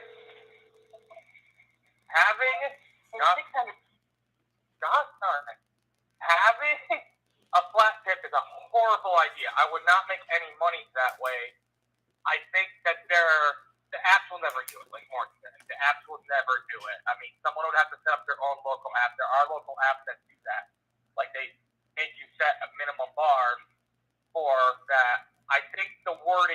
be you are putting a bid for your driver. The speediness, the likeliness of you getting speedy and good service depends on this bid, and put it either in percentages or have one be $5 and 10, 20, 30 others. That's what I think it should be. Yeah. I apologize for that. No, you're fine. So let's say, let me give you a scenario. I want to get your input on this because I know you're somebody that does this often and you've got some good knowledge behind it. So let's just say tomorrow, DoorDash went to a flat service and, you got your $2.25 base pay, but then also the customer had to tip you. Anything 5 miles or less was $5 tip. So 5 miles or less, you're getting $7.25. Anything $5 or more was $8. So that anything $5 or more, you're getting $10.25. Do you think you'd still lose money at that rate? Yes. Okay. So how I work, I would lose money. I was doing dual stacks all day for the most part. That means a stack on each end. I know that's probably crazy to you, but that's how I work. No, it's not crazy to me. I just think that people need to take personal responsibility, as you were talking about the other day, and stop crying. I see these Facebook groups every day. Someone cries about something stupid. It's like, stop taking bad orders. Yeah. It's as simple as just, we got these TikTok guys making, I don't do this for $2.25. It's like, you just did. You just took a $2.25 order. That's your fault. That's nobody's fault but yours. That's how I look at it. Well, that and playing games with they'll hold on to 15 minutes and other sign. It's like that 15 minutes you could have had a better offer and be out making money and keeping the wheels moving. Yeah. Yeah. I don't take bad offers. I'll sit before I take a bad offer, but at the same time, I'm not going to sit there for 15 minutes doing absolutely nothing. That's just insane to me. Yeah. Not to mention on Grubhub especially, that can get your butt deactivated. Heck with that. Yeah. Yeah. But Soda, I appreciate the call. I got my food's getting ready to come, so I'm gonna have to go outside. Hey man, be safe tonight. Okay. I hope you're making some money. We'll talk soon, okay? Okay, I'm like 600 off, but I'm getting there. I hear you, bro. Hey, one order at a time, man. Have a good night. Yep, bye-bye. The one and only Bud Soda. He is. I'm telling you guys, I have a conspiracy theory. Bud Soda has a twin brother named something else soda, weed soda. Okay. And there has to be two Bud Sodas. I'm telling you, he cannot do all this at one time. It's amazing. All right, so I'm gonna give you guys a little ETA on the food. They're getting close. Okay, they're getting close. So I didn't want to keep Bud on Soda too long on the line. Let's get into the live chat for a minute, and then we're gonna do we'll see how this food looks, guys. We'll see overall. Listen, it's coming about 30 minutes quicker than it initially told me, so that's a win. It was a stack, but timing is good for me. Let's see how the order goes. Excuse me.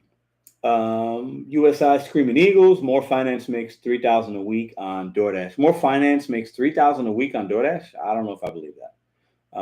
He's like everywhere. He is. He's always $600 off. He is. I didn't want to tell him that, but man, the guy with 2 armbands and 3 phones kills it here. I know he's registered as a scooter driver and car on Uber Eats, does 3 apps, wants to pick up the order till he has 4 bags of food. Wow. Question for the chat. What's y'all acceptance rate for these bad orders? Ooh, I'll put my acceptance rate right in the chat right now. Actually, you know what? He's right around. I'm going to look up my acceptance rate live with you guys, and then I'm going to walk outside. I can't because I had to download. I'll put in your acceptance rate. I think mine right now, I think it's in the 30s, which is kind of high. Kelby is approaching. So my acceptance rate, I'll show you guys right now. Oh, hurry up. Ratings 39%. But my orders were so good this week because of the snow and the sleet that everything was a banger. So I had to take everything. All right, I'm going to go meet this gentleman outside. 20%, 23. Give me 2 minutes. We'll be right back. Small little potty break.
We back. All right. We got the product. Food was in a hot bag. It was a girl, young, she looked kind of young. Pulled up, had the bag like kind of in the front floorboard, pulled it out of the hot bag, handed it to me. I just walked right up to the car. I was like, okay. So we ordered a Impossible Burger with fries and some beer pub pretzels and cheese dip. So let's see what we got. No beverage. Let's look at the receipt. Melody, 9:22 p.m. It's 10:19. So 9:22 is when the order was placed. Pickup time 9:41. So it means she picked it up, 40 minutes ago? She had a double dash. Who knows? Okay. On the receipt, it doesn't tell the driver what the tip is. It says 0 on there, but all right. We got a burger. I used to work at Applebee's for 15 years, guys. So they have new. Oh, where's the cheese dip? Okay. So I got pretzels, but there's no cheese dip. They got honey mustard in there. If there's no cheese, every time I order something on DoorDash, something is wrong. Every time I order something on DoorDash, something is wrong. That's supposed to be beer cheese dip. There's only honey mustard in there. Got ketchup and some utensils. Every time I order something on DoorDash, something is wrong. It's not the driver's fault. This is supposed to have beer cheese dip. And as you see, there's 4 pretzels. And they gave me sides of honey mustard. Now, hold up. Maybe the beer cheese is different. Hold up. But when I was working there, the beer cheese was white. This is yellow. Oh, you know what? I think it's honey mustard. How do you give somebody pretzels and you don't give them beer cheese dip? Yeah, that's honey mustard. That's like what is going on? Every time I order, something is wrong. Let's see. Tastes fine. But I'm not going to lie. I ordered it because of the cheese dip. Oh, my God. All right. We got that. We'll still get on topic, but she ate the cheese dip now. Burger. I think I paid $15 for that. Not a $15 burger, but that's okay. Burger, pickles, onions. Sad looking burger. Look at it. Look at the tomato. This is the tomato they put on a burger at Applebee's for $15. Look at it. Look at this. Look at this sad little onion thing. I don't like lettuce on a burger, so that's coming off. Look at that tomato. Listen, y'all.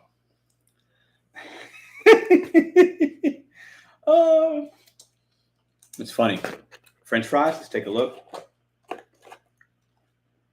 Cold as ice. But we can't order fries from a place 6 miles away and expect it to taste good. You just can't. They taste okay, they're cold. All right. All right. I'm not going to lie. I really only wanted the pretzels with the cheese dip. But I just ordered this because I didn't want to order only one item. Kind of disappointed, not going to lie. I will go on the app and say I didn't get my beer cheese dip, and they'll probably give me a credit. So it is what it is. Every time. It's always something, guys. Hit the thumbs up for me embarrassing myself for continuing to use DoorDash. Because every time I do it, it's always something. Anything give us the bad rating for that. That's why I try not to order on the app. The servers at the restaurant don't be paying attention. Call and see where your cheese is. I'm not going to call over some cheese. I agree. Pretzels need cheese. Yes, they do. That's why I ordered them. I do have dip though. So I'm not, I'll do the pretzel, but that beer cheese dip, that worked there. Like I said, was really, really good. Let's taste it. It's good. And I'm not a complainer, guys. When it comes to food and stuff, because I still have food. I know I paid for this. I don't need any of this. This is just, So I'm not like going to call and be like, I didn't get beer cheese dip. Send another driver out. I'm not doing that. I'm not that dude. I'm just not. If you do that, that's on you, but I just don't do that. All right. So I'm going to eat a little bit, and we're going to talk. That's what we're going to do right now. And then we'll take another call or two, possibly. Order Uber Eats next time. So TN, great question, or great suggestion. I have the Uber app, and I tried to order the other day to test it because I was going to use Uber this Sunday instead of DoorDash. And it said something about my information wasn't right, but it is right. I don't know. And then I tried to reinstall the app. Well, it has an old email, and I don't know the password, so I don't know. I have to figure it out. At this point, it's kind of like funny. Kim is in the house. You are making me hungry. What up, Kim? How are you, man? Happy to see you here. If you guys don't know who Kim Side Money Plans is, you're missing out. Go check her out. Fantastic videos. Super positive. Great vibes. Great ride-alongs. Kim, I really enjoy what you're doing over there, too, because I see you're mixing up a little bit. Some of your videos are a little different. You showing us some different parts and things. It's awesome. Appreciate you being here. But so, no, he does, nor Blake doesn't make that much. Yeah, it is. They're the tie bags and staple them here. Yeah. Yeah, it is what it is. It is what it is. So topics tonight, guys. I'll read in the live chat while I'm doing this. I missed it. Who had the lowest acceptance rate? My acceptance rate is kind of high right now, but LA is embarrassing themselves now. We're probably talking about the Lakers. They might not make the playoffs. They're too old. The NBA is shifting to younger guys. The NBA is shifting. The Lakers are too old.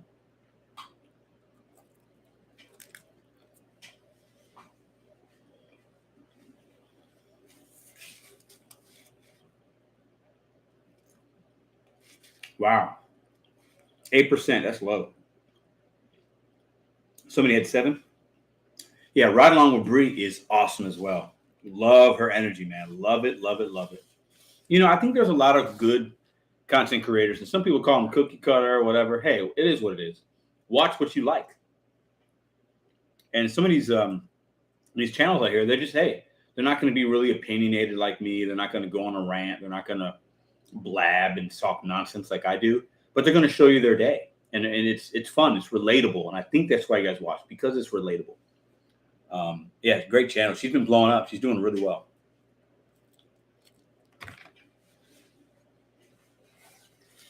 Oh, who has the highest? Ooh, yeah. Any top dashers in the house?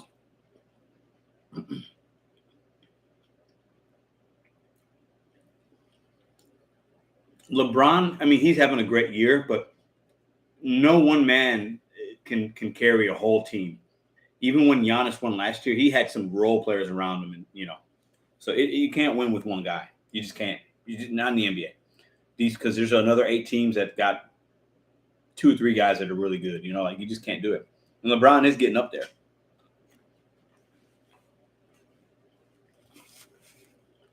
TN, that's a good list. Megan Richmond's blowing up too. And Doug's is the best entertainment on YouTube.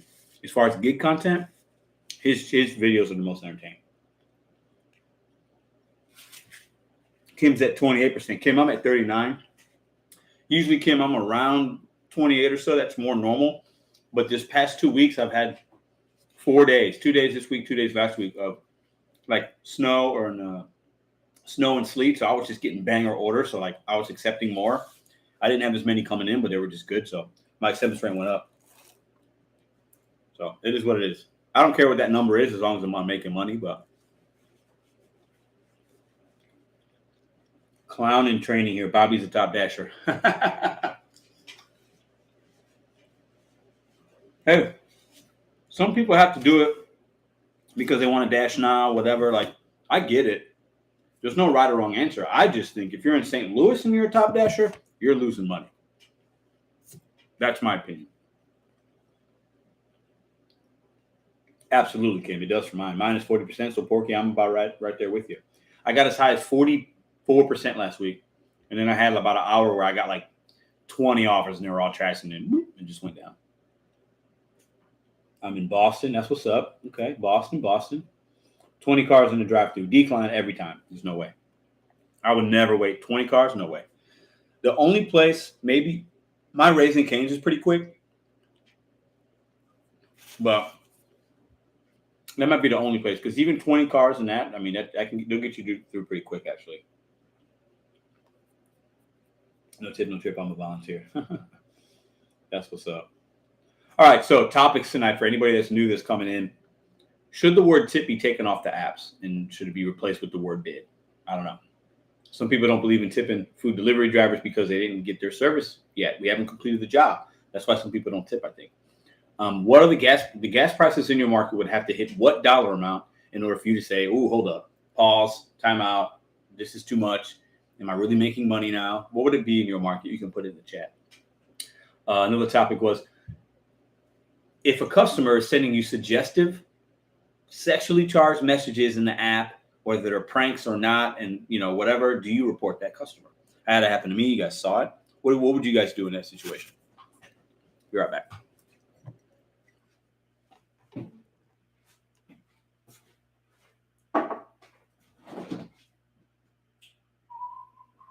Uh-oh. What? Wow, shit. What's up here?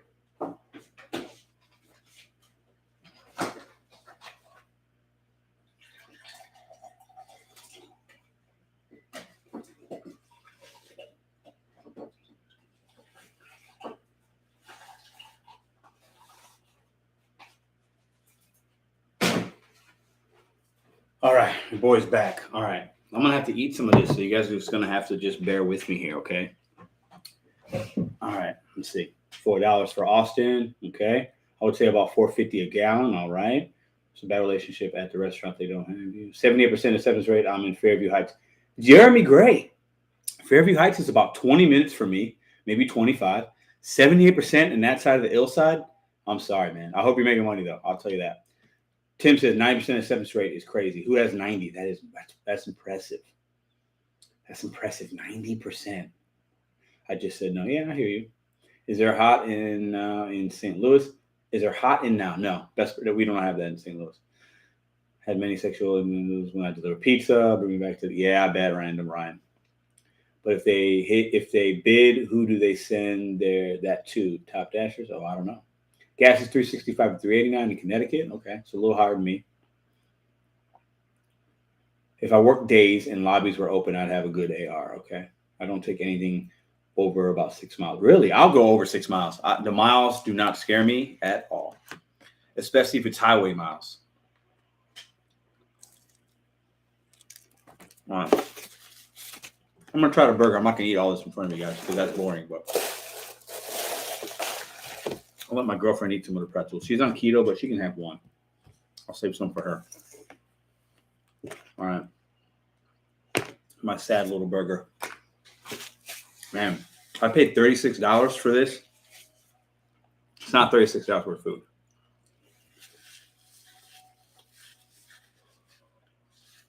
So Zach says, I believe DoorDash caps drivers. Every time I start out very hot, something goes wrong. App issues, wait times.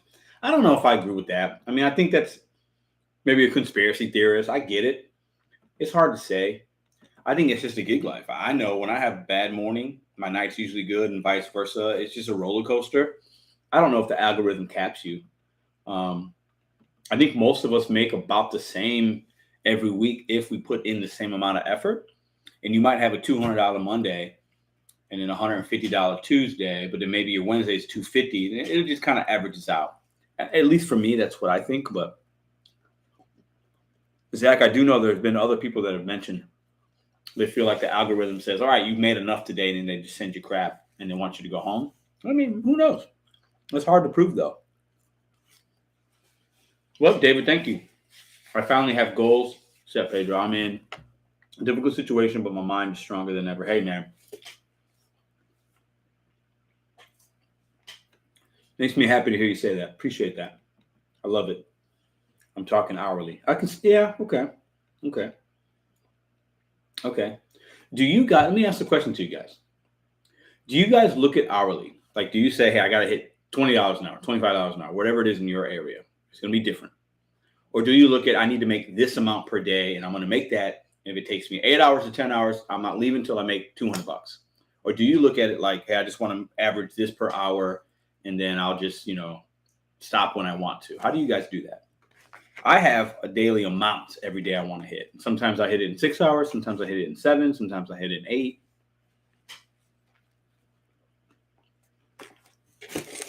That's trash. Ugh. Need some sauce on there or something. Dry. I look at both. I kind of look at both. Because for me, I'm just always running the numbers in my head. And for lunch, I want to be at about $25 an hour. In my market for dinner, I want to be 30 and above. And then lately, I've been averaging about 28 an hour, if you put those numbers together. But then that tells me if I'm on my average of 25 and I want to do $100 for lunch, break for a little bit if I need to, and then I want to do $100 for dinner. And at dinner, I want to work about 3.5 hours to get to 100. And then at lunch, I want to work about 4 hours to get to 100. So that puts me at 7 to 7.5 hours a day to make $200. That's how I look at it. There are days I get lucky and I only work 5 or 6 hours. And sometimes I got to work an extra hour to get to what I need. But daily go, okay. 10 hours, $240, okay. So David's at $24 an hour, okay. That's good. Daily total, okay. So would you just stay out? If your daily total is 200, do you stay out and however long? If it takes you 12 hours to do it, do you stay in your car until you hit 200? Or do you go home and say, hey, I'll make up the difference the next day? For me, it changes, but mostly I'll make the difference up. I don't want to be in my car for 10 hours a day. No, I just don't want to.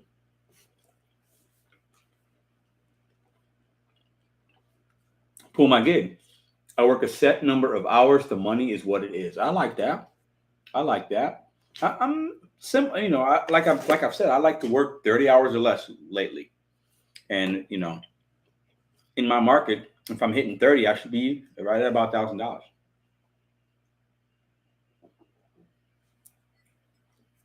Weekly for me, but I do set a daily goal. Okay.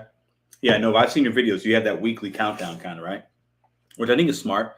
We should all have a certain number that we're trying to hit because that number is going to equate to our bills, our savings, us paying off debt, a house, a car, whatever it is, right? So we should be working towards something. But so is at 13.5 hours today. Too many hours in my car and I go crazy. Yeah.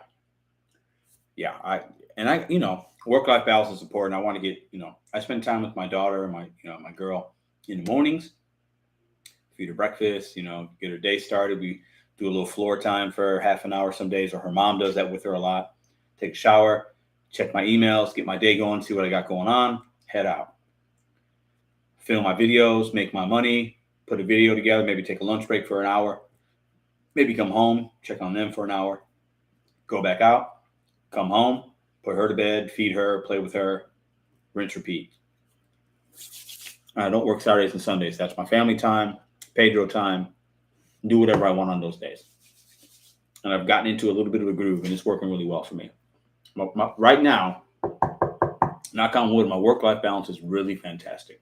It's probably the best it's ever been, but I've worked really hard and made a lot of mistakes to figure out that balance for me. And right now, it's really good. Before, when I was working at the casino, working at Applebee's, I was working. To work 50 hours in a week, that's standard in a restaurant. Usually you're working 5 days a week, you're working 10 hours. Some weeks might be 60, some weeks might be 40, 45 if it's slow. But working 50 hours a week in a restaurant on your feet all day, stressful situations, hot kitchens, rude customers, understaffed, like training, it's a lot of work. And when I was doing that, my work-life balance was really, really bad. Stressed out, wasn't eating regularly. Bad. With this gig work, way better. It's fantastic. I love it.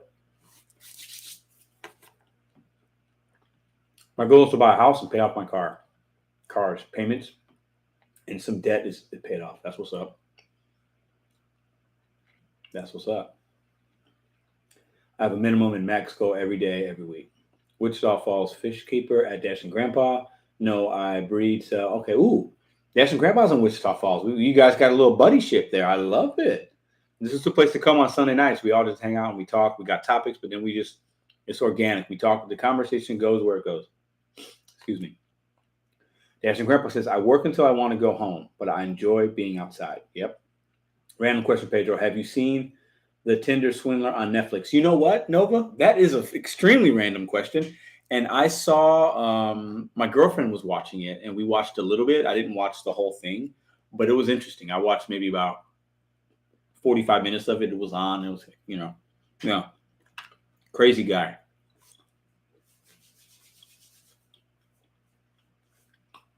Pull My Geek says, my immediate goal is to buy a boat before spring. That's what's up, man. Love it. We got to have goals, guys. Dash and Grandpa's made really two. Dash and Grandpa, I haven't seen every one of your videos, but I will say the last two that you've made, or the two that I saw this week, really good. One of them was kind of a response to one of my little rants, and you had a fantastic response. And the other one about the strikes. I like your perspective and how you look at things from both sides. I appreciate that about you. Yeah, crazy, Nova. You know, when I was watching that, I was thinking, like, these women are, attractive women, How are they not seeing this? I mean, how are they being taken advantage of like that? It was not that you have to be attractive, but my point is, like, it was just crazy to me, But when you have somebody that can manipulate people like that, I guess anything's possible. But I thought it was cool at the end. I didn't watch the way to the end, but then the one girl kind of got him back. Almost like selling all his luxury clothes. I thought it was hilarious. Good for her. You guys are punk. Wichita Falls says, I just started dashing 2 weeks ago. Ooh, Wichita Falls Fish Keeper. Continue to watch some YouTube channels. It's a lot of good videos about helping you navigate what's going on. Best thing you got to do is just learn your market, learn what places are good, and don't take orders that are $2 or $3. Simple as that. Everything else you figure out on your own. Bud Soda works too much. And I've told Bud Soda that personally. He works too much. Nobody should work that much. You shouldn't. I know some of us have to, but we shouldn't be. This is coming from a guy that works a lot too, or did. We shouldn't be working to live, just to pay bills and to buy things we don't need and keep up with the Joneses. And hey, it's nice to have nice things. I get it. We should buy things that we enjoy. But at the end of the day, what's the cost of it? You spend time with your kids, your loved ones. When was the last time you had decent sleep? When was the last time you went to a ball game? When was the last time you did something you wanted to do? You can't just work to work.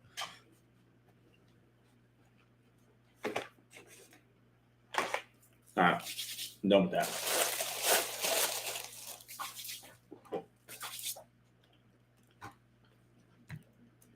Yeah.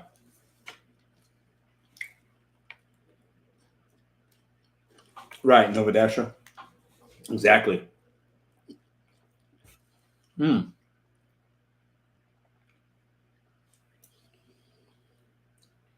Interesting. I like to talk about the Uber strike. Oh, let me see if this person's ready, because I heard about that as well. I won't take another call. I like taking calls. The video about strikes that day cost me 3 subscribers. I hear you, Dash and Grandpa. You know me, man. You know I'm opinionated. I say my mind, and I say things that people don't like sometimes. But at the end of the day, that is our truth. And I've made a few videos where the subscriber count's gone down, and that's not great, but I'm okay with it. And I know you feel what I'm saying. That's your truth, man. It's your truth, and we have to be honest and real on these channels. We do. I made one particular video that really struck some people up a few months ago. I lost like 20 subs in a week. It was crazy, or on that video, but that's my truth. I'm not going to be somebody that I'm not. And I'll never say things just to like appease people or, hey, I think people will like this, so let me say this and I'll get more subs. Nah, it's going to come organically. And you're going to hit 1K very soon, so. Do I call? Oh, I'll call right now. I'll call. So we're getting ready to do this call, guys. 1 second here. No, it's a little spiked punch kind of deal that I got at I went to grocery. I do grocery shopping on Sundays, just me. Sometimes Ruby comes, but she didn't come this week, and it's like a new little thing. I just tried it out, so it's not very good. Pedro on that lean. No, I don't even. I've never had that. I would not drink that. It's just kind of like I don't know what exactly it was called, but it's like a blue raspberry kind of deal. I like trying new things. I just do. Especially if it's like a drink kind of cocktail deal. I'll just try it. If you don't like it, you don't like it. So.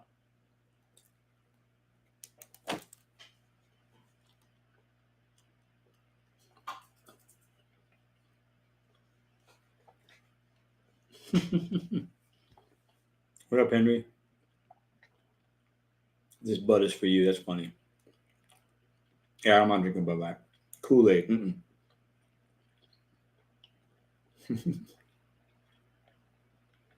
Ooh, no, man, I'm not drinking it. That sounds good though. I don't drink Kool-Aid. All right. Okay. Boom. Let's take this call. So this caller wants to talk about.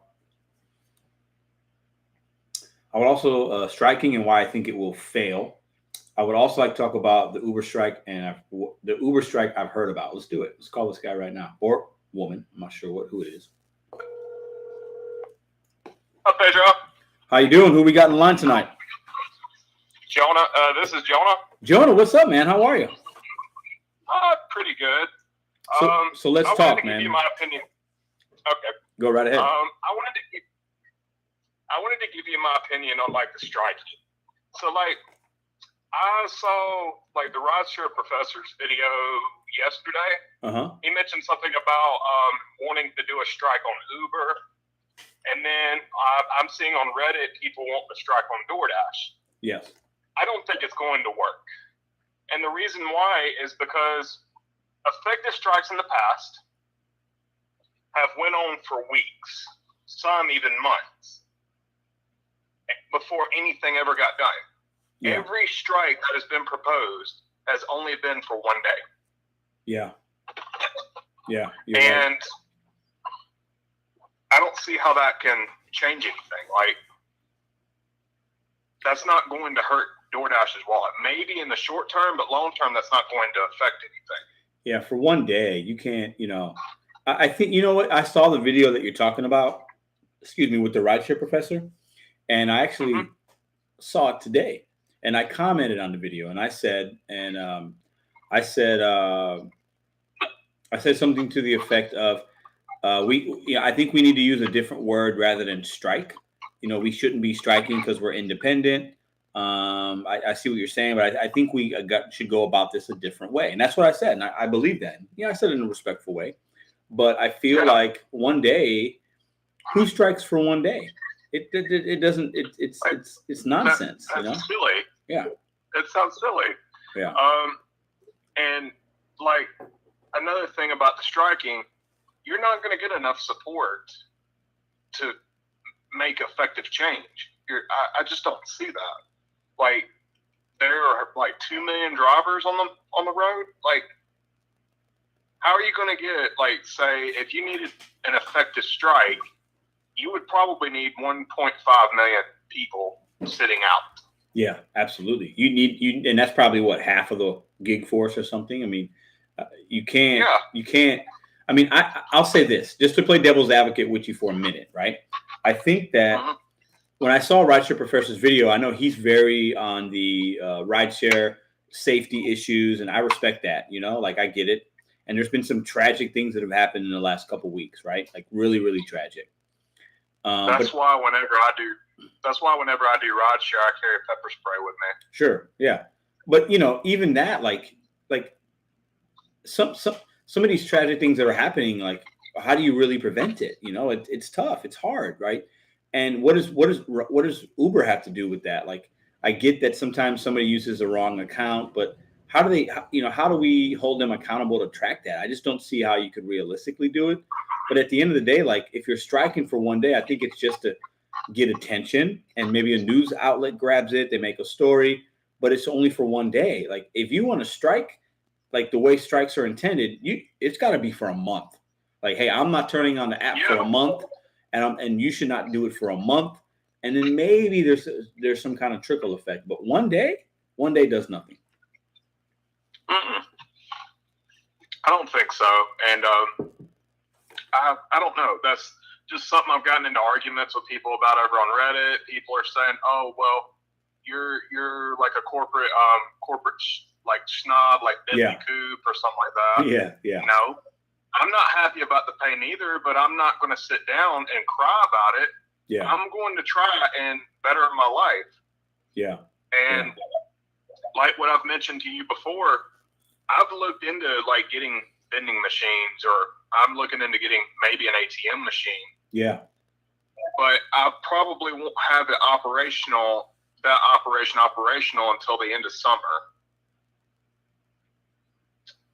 At least for it to really allow me to wane off these apps a little bit. Absolutely. No, it will be in, I have 2 of them, and you've probably heard me say this a few times. I'm not going to really get my money back and make any kind of profits until the beginning of next year. And then by then I would have had them for a year and a half. But that, that's okay, because the next year maybe I'm making $400 a month. I'll take that. That's okay. Like, that's me supplementing some extra income, right? That's $400 a month for about 8 or 10 hours of work. That's good for me. Like, that's very good. So if I'm gonna make $400 a month for 8 hours of work a month, that is the same as if I just worked 8 hours on DoorDash and made $400. I'd be ecstatic if tomorrow I worked 8 hours and made $400. So for me, it allows me to work 1 or 2 days less on the gig apps because I got $400 coming in another way. That's kind of how I look at it. I'm happy if I can make $400. Like yesterday, I made $440 in like 14 hours. Yeah, I'm over the moon for that. But sure, that's 14 hours. Yeah, that's grinding. 14 hours, you're grinding for sure. Yeah. But I can say easily I put. Oh, sorry. No, go ahead. I was going to say easily I put anywhere from 40 to 70 hours on the apps every week while I'm in school. Yeah. Like right now I'm going to college trying to get my business degree. Yeah. So.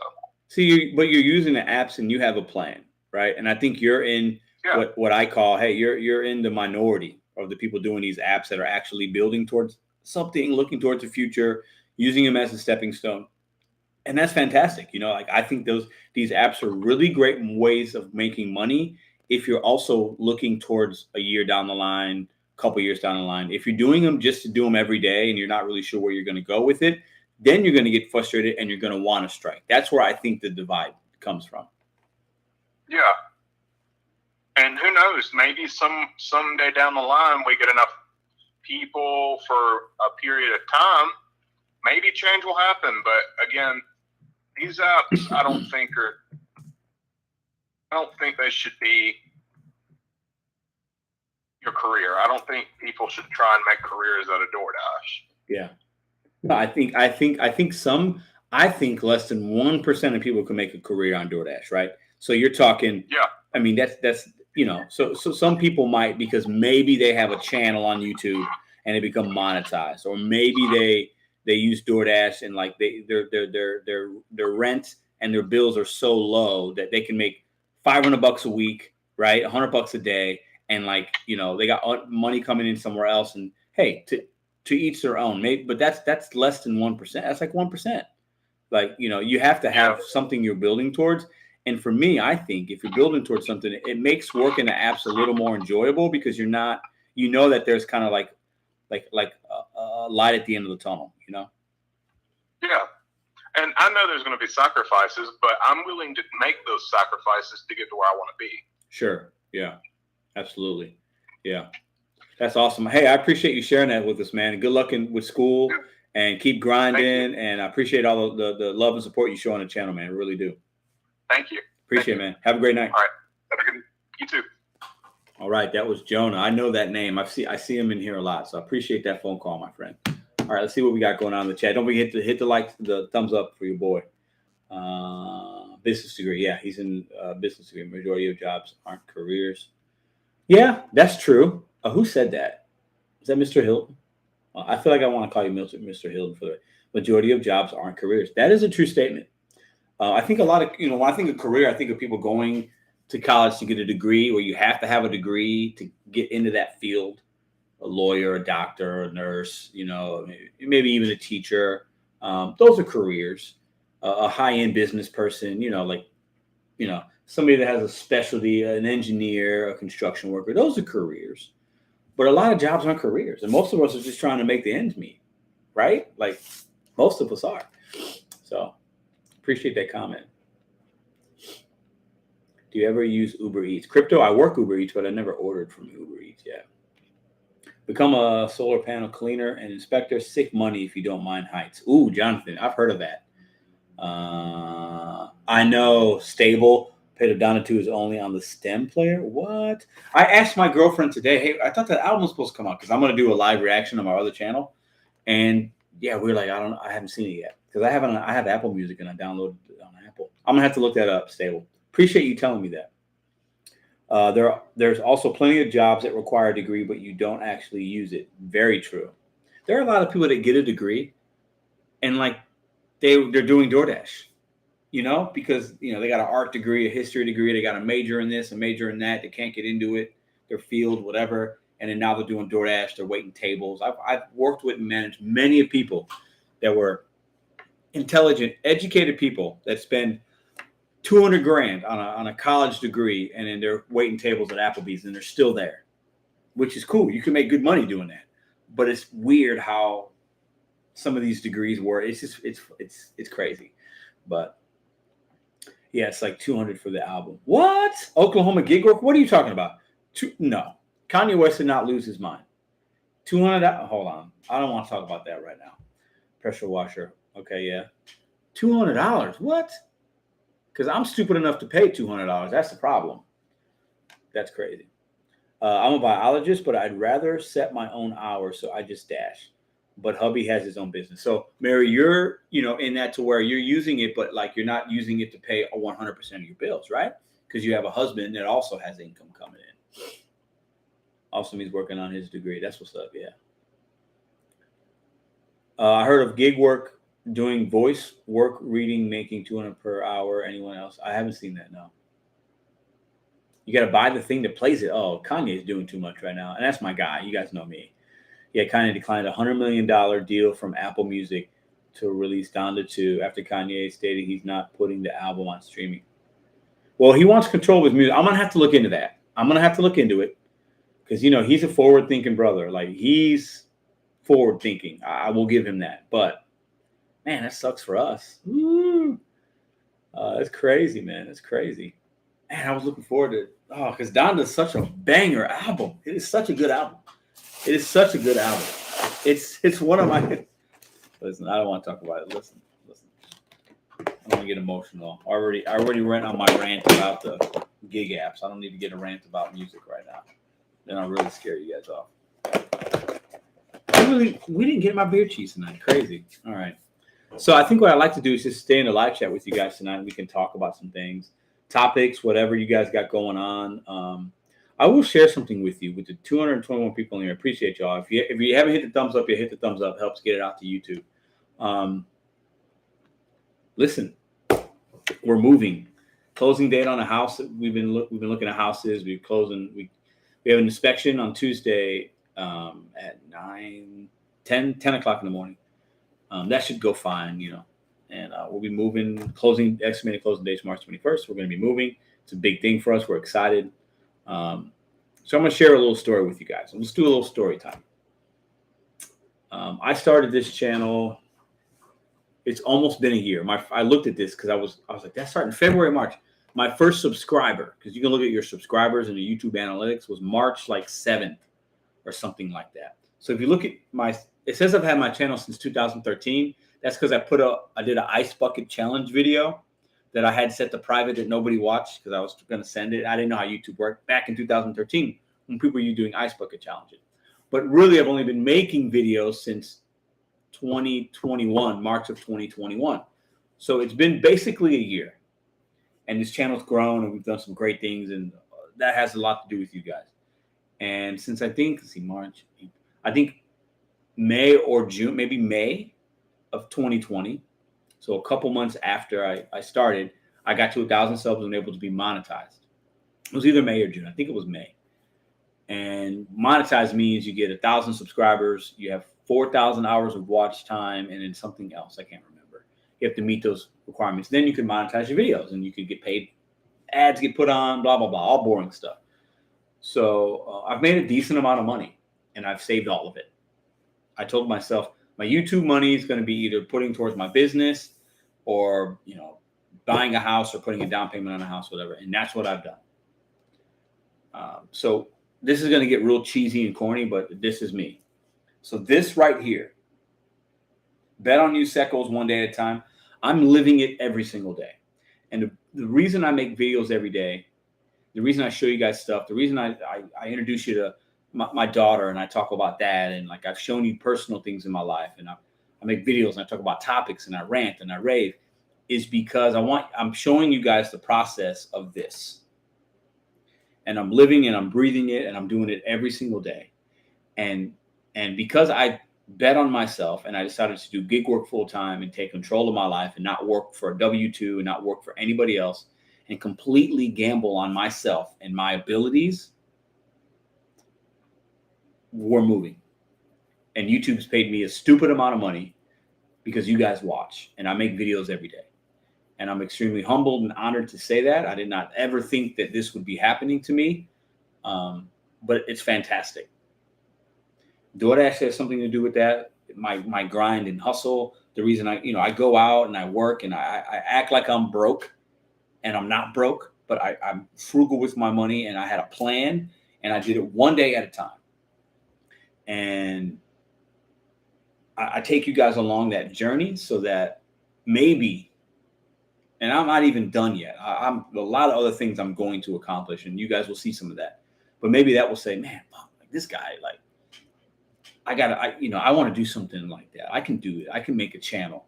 I could start a vending machine thing. I could do this. Maybe I want to start a video game Twitch and doing that. Maybe I want to get into resale business. Maybe I want to start my own lawn care company. Maybe I want to try this app. Maybe I want to, whatever it is, whatever. Maybe you want to make bracelets and sell them online. Whatever it is, you have to just do it. That's all. It's as simple as that.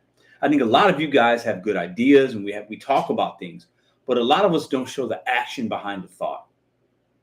And I was always that person. I never showed the action behind my thought. I wanted to do this. I wanted to do that. I wanted to get into acting. I wanted to write a book when I was younger. I wanted to do a lot of things, but I didn't have the action behind it. When I was in high school, I wrote music and I wanted to be a music producer, right? But I didn't have the action. And then finally, certain things happened in my life and I had light bulb moments in the last couple of years. And I said, you know what? I'm getting older, but I'm not old. I can do some things. And that's where we're at right now. And the money I've made on YouTube and me being a little more financially literate has allowed me to have us move and to get something of our own. And again, we're going to continue to grow from there. And I share that because that's my story. It's part of my story. And you guys are a huge part of that. Huge part. Now I have to make the videos and you guys have to watch, but you are watching. And I think you guys are coming for the content. I think you guys are coming for the message. You're coming for this. You're coming to hear me rant. You're coming to see some relatability. You're coming to see some people come, what stupid things players are going to say now? But at the end of the day, it's working for me. And I'm humbled and honored. It's just, it means a lot to me. I get real emotional even just talking about it because I did not think that these things would be happening at the rate that they're happening. And it's fantastic. And I know a lot of us are struggling with certain things. I struggle with other things, but I'm working hard so that the things that I struggle on, like I could fix. I don't know if that makes sense to anybody, but it just means a lot to me. This channel's done a lot and it's going to continue to do more. And I got a lot of big plans. I'm dreaming very big, and I might have some failures, but we're taking this thing to the next level, guys. And you guys are going to be part of that. And I'm going to show you guys that, the good, the bad, the ugly, like I've done every single day since I first started this channel. So anyways, I just wanted to get that out. I hear you, Porky. I've been broke. Trust me, y'all. I've been broke. I had a car repoed.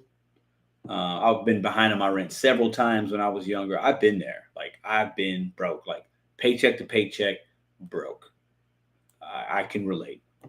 I've opened my refrigerator. I remember when my daughter Gabby, she's 20 now, but she was about 3. I remember opening the refrigerator one time. All I literally had was like ketchup, an onion, and some hot dogs.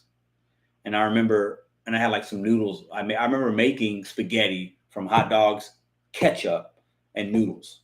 And I chopped onions, and like that's what we ate, and that was fine. Like I had no money. Like I remember I had no money, and I wasn't grinding enough. I had a job, but it was just I've been there, man. I can relate. Trust me, I can relate. But then I got to the point where I was like, I don't want to live like this. Like I gotta figure it out. And I think that's what we got to do. We have to figure it out. Like I'm living off the next paycheck. I hear you. I'm broke. I'm broker than broke. That's what it says. I'm broker than broke. Keep smiling. Samuel, peace, man. Fried potatoes and sausage. I had an English muffin, ketchup, mozzarella pizza. Hey, Frank, I've been there. I hear you. I hear you. David Martinez says, I went to culinary school and didn't finish. My first big culinary job took me 2 years to get lead cook above people who got their culinary degree and been in that job for years. I have taken action and actually seen results. Sold a calendar I created with my photography and selling books I designed on Amazon. About to make a business deal to a teacher for books. That's what's up. And we're not all going to hit. We can't all do exactly what we want. The world isn't rainbows and sunshines, but you have to try. Like you can't just sit here and just be like, you can't be afraid of failure. You got to do that. You got to do it, man. If it means something to you, if it's worth trying, you got to try, man. You got to. Yeah, we got to. Yeah, I agree with that, Nova Dasher. I think this channel does attract 2 types of people. It attracts this mindset, the 3 types. It attracts this mindset. It attracts people that just come for the entertainment because I think I can be entertaining sometimes. And then it attracts people that completely despise me and don't like me. It's a small amount of people, percentage. And they're just waiting to see what I'm going to say next so they can respond. And I love it. I love all 3. I love all the people that come here because it keeps me wanting to do more. I love it. I absolutely adore it. I'm humbled and honored that those 3 type of people watch. And I want to give my energy to the ones that are thinking like this because at the end of the day, that's all we can do, man. That's all we can do. Keep dancing and prancing, my dashing grandpa. I love it. Good night, man. Have a good one. I tell people all the time, my favorite saying, when someone is mean for no reason, be nice for no reason. I like that. I like that.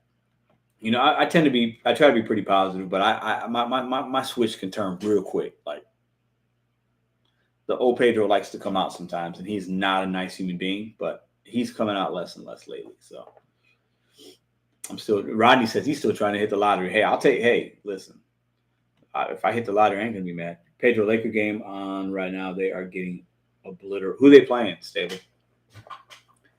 I have a dream being in multi-level marketing, being financially independent. I don't care what the naysayers think. I've had this dream for years, but I need one of those. Multi-level marketing? Ooh, be careful. I had somebody that wanted me to get into that. When I started driving, I could barely walk. I was almost wheelchair bound. I can't imagine doing it. Wow, I didn't know that, Angela. We have all been in the trenches before, and we can all get out one way or another. Absolutely. By the Pelicans. The Pelicans? Ooh, is Anthony Davis playing tonight? Or is he still hurt? Oh my God, the Pelicans. Who did the Pelicans got on their team?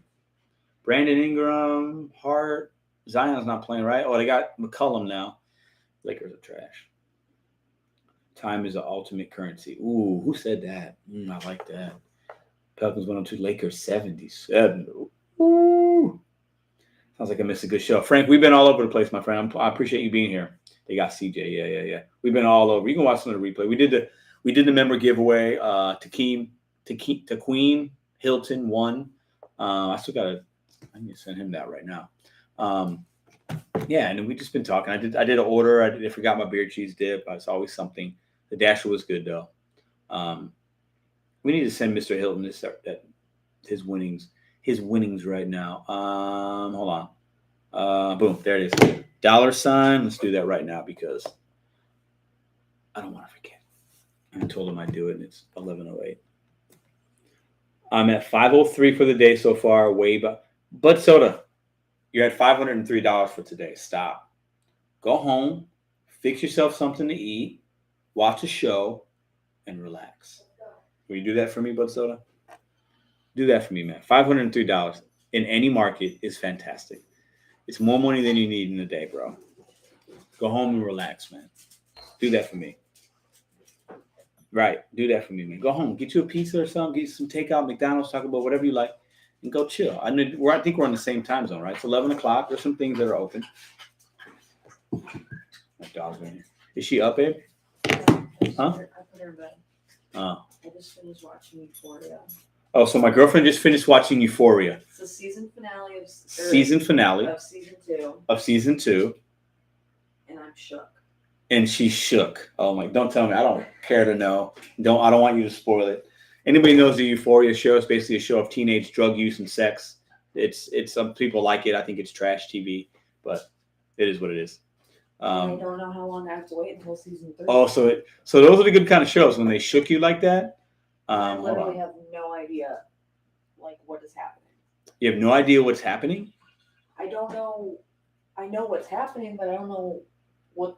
What happened to our girl, the girl you like? Is she still doing stupid stuff? Cassie? Yeah, Cassie. Oh yeah, she. Not Cassie. The girl that you like. The girl that you like. Cassie. Is that her name? Yeah. Oh. Yeah, she went crazy in this episode. Did she? Did she get naked? No. All right, Queen. Here you go. Yes, that's the right person. Hey, let me go, Mr. Hilton. Appreciate you, my friend. Bam. Appreciate you being a member, my friend. Bam. That's what we do. That's what we do on this channel. Euphoria. So I don't know if y'all watch that stuff. I can't. It's not my cup of tea, but she loves it. It is what it is. Twitter's blowing up. I bet, Gig. Listen, yeah. My girlfriend and I like the one girl. I don't know how old. She's probably old enough in real life. The blonde. What's her name? Yeah, she's pretty. She's kind of attractive. I'll say that. But I like Zendaya. She's a fantastic actress. Like, really good actress. Like, really good actress, I think. But all good, man. Appreciate you. Oh, Lord Zach. Go fishing or hiking. Yeah. But so to take a day, man. Take a day, bro. Take a day off, man. Take a day off. Any song suggestions for Pedro? Question mark. Oh yeah. You guys see that I did a Pedro Reacts. I have a Pedro Reacts channel. We did a Lord song. It was what was the name of the song? Oh my God. Liability. Pretty good song, actually. There was one line in there that really resonated with me. You guys can check that video out if you want, but you can just leave song request suggestions. If I haven't heard of the song, I'll do a live taping of me reacting to it in real time. So it's fun. We have fun over there too. J-Lo, what about J-Lo? LeBron will be back in Cleveland next year. Ooh, you think? Well, Cleveland could be a better team. Any song suggestions? The Driven Dad went out. Ooh, Driven Dad, what up? I didn't see he's in here. What's up, man? How are you? Hope you and the family are good. Daughters are good. Playboy Cardi, Rockstar. I feel like I've heard some of that song, though. I know who Playboy Cardi is. Do you have an email? Yes. David, my email is in the About section of my channel page. Or you guys can hit me at Mr.BetonYou81@gmail.com. You can hit that email as well. That's one that I'll be using for just this channel eventually. Mr.BetonYou, all one word, 81@gmail.com. You can hit that email up. Nail Tech by Jack Harlow. Never heard that one. That could be interesting. How do I become a member? If you can become a member, there's a link in the description of this live. If you click that link, all the information is right there. Hey, can I ask people a question? Yes, Frank, you can. 9 hours, 500 today. Ooh, the Driven Dad. I bet that was on Rideshare, right? $500 any day, regardless of how many hours you work, is fantastic. But 9 hours, $500, big baller status. I mean, you work 2 days right there. If you do 2 days at that, you work 18 hours and make $1,000. Huh. You can't beat that money. Kanye said Jack Harlow's top 5 right now. No, he's not top 5. Kanye's smoking something. Hold on. What does that say? Tracy McGrader's better than Kobe Bryant? Stable? I'm not talking to you the rest of the night. I'm going to have to block you. Bad Boys for Life was a good movie. Absolutely, it was a good movie. I like the second one better than the first one. Has anyone been getting orders 10 miles or more, and you have to go half that distance to get the order? That's all I am getting now. So you have to go 5 miles or so to get it, and another 5? Yeah, I don't know. I don't get those that often. I've been getting it on Uber Eats in our market. Okay. Dash and Grandpa, please do that. We don't want to see you reported at all.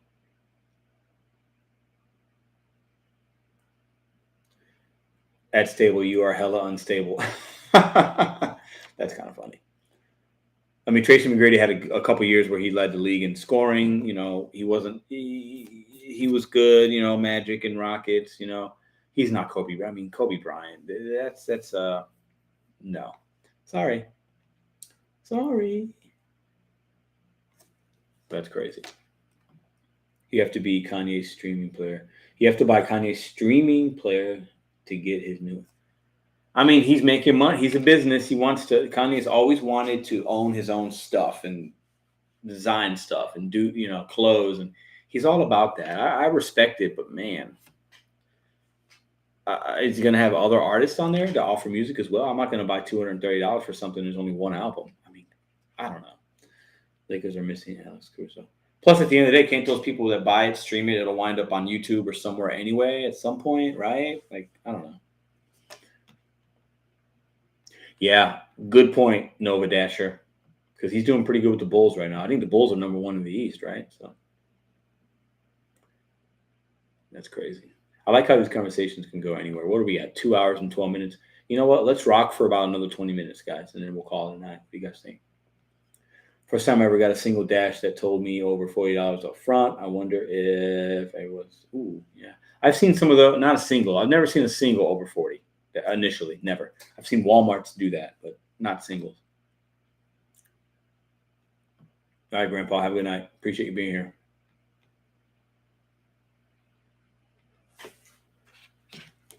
Make sure I didn't miss any text messages. I don't know if my girlfriend's going to be able to sleep tonight because Euphoria got her shook, guys. You going to be okay tonight? You going to be okay to sleep? I mean, yeah, but what? It's it's it's a just TV. going to consume my mind. You realize it's a TV show and none of the characters are real. I'm aware of that. Okay, are you sure? Yeah, but I can Okay. attach very easily. But they're actresses and actors. I know. Okay, all right. So I want to make sure that you're aware of. Like right now, they're in LA somewhere, probably drinking some wine and laughing and having a great time. Like they're not in trouble. I'm aware of that. Okay, all right, Thank you. got it. I know the difference between reality and Bobby, fiction. chill. He's funny though. Bobby in here dropping the. That's funny. I don't take L's. I give them out. Then I chuck them up. I like this dude. Gig Lebowski. Oh, Lord. What up, Irish Andrew? How are you? Does anybody use the dash along the way? I tried it. It didn't work for me that well, Zach. My girl's all up in that show, too. Yeah. I've watched a few episodes of season 1 of that show, and I think I watched one episode of season 2. Yeah, it's okay. It's just not for me. I think it's okay, but it's not. I don't know. It's too much, and I don't like listen. I'm gonna drop a nugget. I don't like watching shows where it has a lot of sex scenes in them. I don't like watching them. I can't watch them. It's not good for me. So when I would watch that show and there's like an attractive woman and she's naked or something, That's why I watch can't it do for it. you. Can't do it, and that's why my girlfriend watches it for me. So because she likes that kind of stuff. So that's on the way is a waste of time, gas and time. Yeah.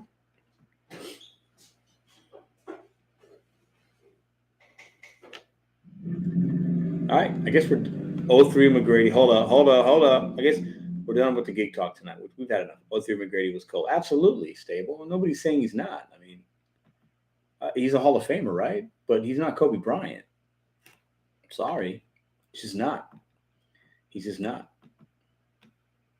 He's just not. Mom mentality. He's just not. There'll never be another Kobe Bryant.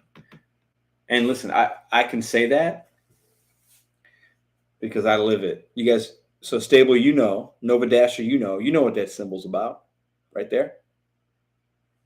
That's all I gotta say. T-Max, that's my dude, but he ain't Kobe Bryant, bro. Sorry. Y'all are freaky. Oh, what are you talking about, Bobby? Oh, yeah, his window was a little, a little bit. I might try doing late night dashing sometime. I've never dashed past. I don't think I've ever taken an order past. I think one night I was out. It was like 11 o'clock. I've never been out past that, and I think I can make decent money here, but there'd be long waits and stuff. But I don't like. It's just unsafe to dash late like that. I think it is. How about Joker versus Joe? Ooh, wow, stable. That's a great question. Reigning MVP, fantastic basketball IQ, fantastic big man passer. Joel Embiid is more skilled, in my opinion, offensively, scoring. I think he's got a better shot. I think Joel Embiid, if I was starting a franchise, I'd take Joel Embiid. I'll take that. I'll say that. So I think the Joker plays in a better system. I think Joel has to do more on his own sometimes. I don't know. I mean, it's tough. But Joel Embiid's having a great year. They're both having great years. It's hard. It's kind of like saying who's better, like, LeBron or Giannis and KD. Like, I think Giannis Antetokounmpo is the best basketball player in the NBA, hands down. I don't think there's anybody else consistent like he's been. He's had a 6 or 7 year stretch of multiple. He's winning every award you can win. He's won every award you can win. Rookie of the Year, Most Improved Player, MVP multiple times, Defensive Player of the Year, Finals MVP. Giannis is the best player in basketball. LeBron's one of the best ever, but Giannis right now is the best player in basketball. I don't think it's even close. I don't even think it's. I think KD, you can make arguments, but he's unhealthy. So you have to be on the court playing, in my opinion. Availability is your biggest ability. And Giannis is next level. He's next level. He reminds me of Jordan in the way where he's staying in a small market city and he's winning with them. And he wants to stay with the Bucks. Jordan didn't want to leave Chicago. Before Jordan came to Chicago was nothing, guys.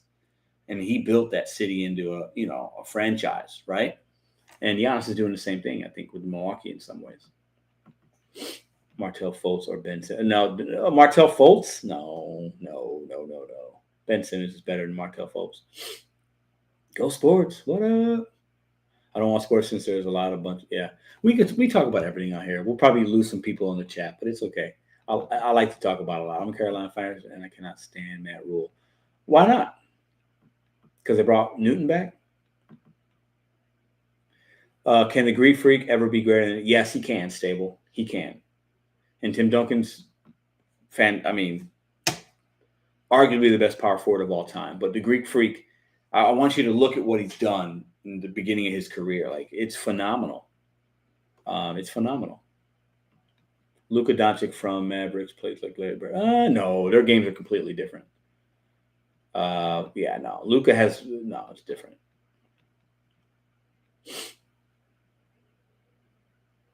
Timberwolves best clutch ever. NBA Jam. Joker for me. Embiid carries career is going to be short due to injury. Maybe he had injuries in the beginning of his career, but anybody can get injured. I love dashing at night in the right neighborhood. I hear that. Less traffic, right? Crazy Cajun. What up, Crazy? I miss Crazy Cajuns in here. Oh, what up, man? How are you? We did a lot today. Sorry, I can't go over everything. We did the member giveaway. We ordered some food. We took some calls. We talked about everything from TV shows to basketball to gig life to all kinds of stuff. It's been a good night tonight, guys.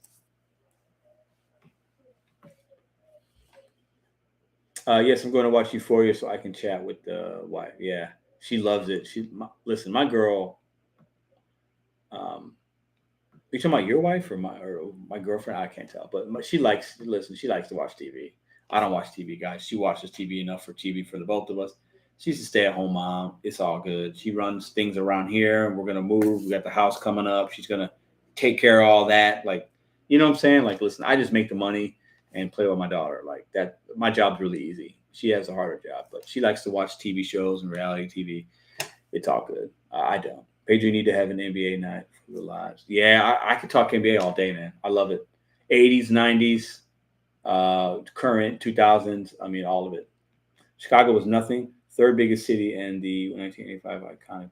No, I'm from Chicago. What I'm saying is the Bulls didn't really have success until Jordan got there, is what I'm saying.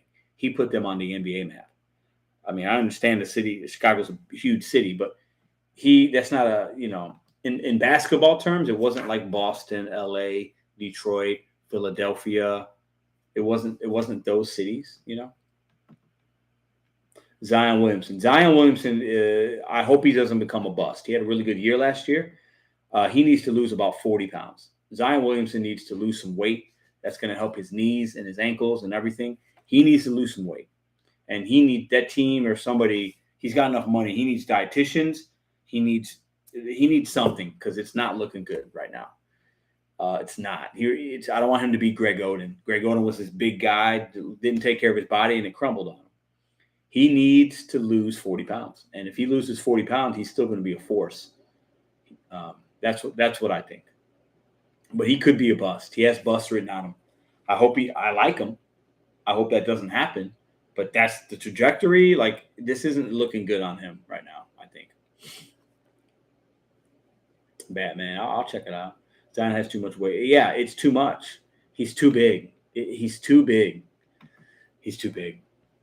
But I think he's the kind of guy that he's that size because he's not in what I call playing weight. As he starts playing, he'll, but he should be in the gym doing that stuff anyway or something. I don't know. He's too big. Zion had the most hype coming into the league since LeBron. True. And he's a load. He's a beast of a guy, but he's got to drop some lbs, man. What up? Long Island Experience. We brought my son to see K-pop group called Twice. Oh Lord, how was it, man? K-pop? Isn't that the who's the K-pop band? The big one. Like the 7 dudes. What are they called? Anyways, I can't remember. Who's the K-pop band with the 7 guys from Korea or China or Japan? The K-pop band. What's the name? What's those guys' names? Oh. The popular one. Not the Asian people? Yes. B something. B something? I'm not going to look at the chat. What's their names? What's the name of their group? I'm trying to think. I can't remember. No, I can't either. I feel like it's just B something.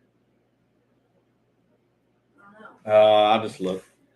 BTS. Yeah. BTS. Yeah. Was cool. Super high. I bet. Yeah. I bet they put a good show on. That's what's up. I bet they like that. Wow, Driven Dad. That's great money for 31 hours, man. Way to grind. That's awesome.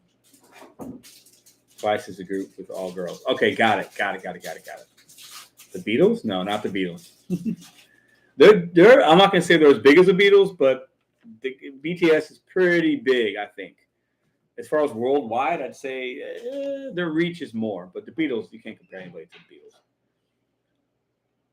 Appreciate it, Davey. Yeah, we have fun here, man. We have fun. We're gonna go for another 10 minutes or so, guys. Yeah, BTS. That's funny. I took my daughter Gabby to see Ed Sheeran. Ed Sheeran when she was about 10. And this was when he was popular before he blew up real mainstream. If you don't know who Ed Sheeran is, look him up. He's super talented. Instruments, vocals, songwriting. We took her and her friend to see Ed Sheeran at the pageant. And basically there were 10 and most of the people that were there were 16 or 17-year-old girls. And the pageant is there's no seats. It's just an open floor. And they got right up to the front. It was a phenomenal show. Me and her mom at the time took them. We weren't together, but we took her. And great show, man. He had a band called a rap group called Rizzle Kicks open up for him. They're from over in England. And he had a guy named, I forget, a guy from Ireland. He did some music that was great. And then he came out and did 2 hours. And it was phenomenal, man. Phenomenal. And I almost took Gabby, my daughter, to go see Hannah Montana, Miley Cyrus. But I couldn't get tickets. They were too expensive. That was a long time ago. For all you parents, Hannah Montana was a big deal back in the day. Before Miley Cyrus went crazy and then got normal again, she had a show called Hannah Montana on Disney Channel. And she did singing and stuff like that. Yeah.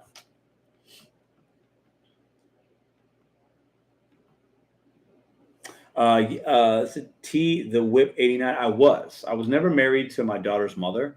My daughter Gabby, I was 19 years old when she was born, and her mom was 17. We were babies. We were kids. We didn't get married. But I did get married later. I got married when I was, how old was I? I got married at 35. So it was 5 years ago. I've since been divorced. I was only married for a couple years, and that didn't work. And I met my girlfriend, and I've never been happier a day in my life. So, yeah. All Disney stars all crazy facts. Yeah, they do. B2K. Remember B2K? Oh my God, B2K. I saw Ghost and Valby in St. Louis last Tuesday. That's what's up. That's what's up. All the Disney, yeah. Driven Dad, what car did you, I know you had multiple cars. What'd you dash in, if you don't mind sharing with us this weekend that you did that money? Was it the Lexus? I got married at 24 and I'm 39 and still married to the same wifey. Dude, that's impressive. I don't have as much patience as you. I found my woman, but it was later in life. But that's amazing, man. That's every time I hear people, and when I hear stories like that, or people have been together that long and married, like, it's extremely impressive. That's hard work, man. Cheers to you. Cheers to you, man. Love the pageant, Delmar Hall. Yeah, absolutely. Old Rock House, great places, man. Great places.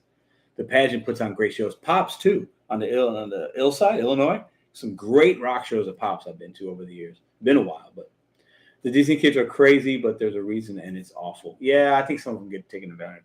But when you have that much stardom and money at a young age, it's hard. You fall victim to some things, maybe, whether it's drug or alcohol or whatever it is, right? It's easy to fall victim to that because you got all this money and fame and you're 14, 15 years old, maybe even younger.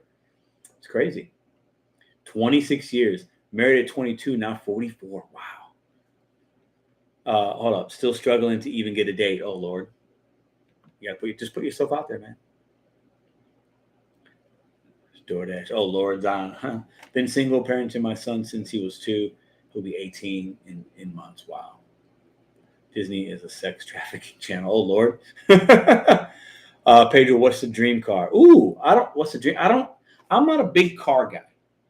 I'm not a big car guy. I'm just not. But a really nice Jeep with a mercenary body kit on it, big tires, that's a car I'd like to have. But to have all that, that's 80 grand. So I don't know if I'll ever spend money on that, even if I had it. But I like the big Jeeps. I had a Chevy Tahoe, like big SUV, about 5-6 years ago, maybe 7 years ago. That was nice. I sold it, but that was nice. But gas guzzler, man. But it was a nice truck. I will say that. Pedro, it was Lyft into Tesla. That's what's up, man. Wow. That's awesome. How's that Tesla, man? That's crazy. Those things are like spaceships, man. I drove one once when I worked at the casino. They had like these dealerships come, BMW, Tesla, and somebody else. And for the employees that worked at the casino, we could like test drive them, and they'd take our info, and maybe they'd sold one or two, who knows. But I drove one, and it was nice, man. So soft and smooth, and like, I mean, we have this bridge that you have to enter to get to the casino in St. Louis, River City. And when you leave the bridge, it's a good half mile, maybe half mile. And I mean, the guy said, hey, just gun it. I got like the 80 miles an hour on that bridge. It was fun. What's their mileage? Oh, I put my mileage in my car. I have a 2016 Ford Escape, and I'm at 144,000 miles on my car right now, I think, roughly. Yeah, a lot. I put a lot of miles on this car in 2 years. But I've driven all over the place. Florida a couple times, Michigan, northern Michigan, Kansas City a few times, Texas once, Virginia, and all through coming back. So it's not just dashing miles. 122, okay. 138,000, all right. 105, 260. Damn, Montero. Montero's an SUV, right? Montero, is that it's like a Ford, but not a Ford, right? Am I wrong? 167,000, 2013 Civic. That's what's up. 166K. We all got some 245 Chevy. Dang. $115,000. Chevy Camaro, $80,000. All right. F-250, 2020. Okay. $166,210 Dodge Avenger. Okay. 2003 Frontier, 160. 2008 Honda Fit. One of the best cars I had was I had a Honda Accord I loved.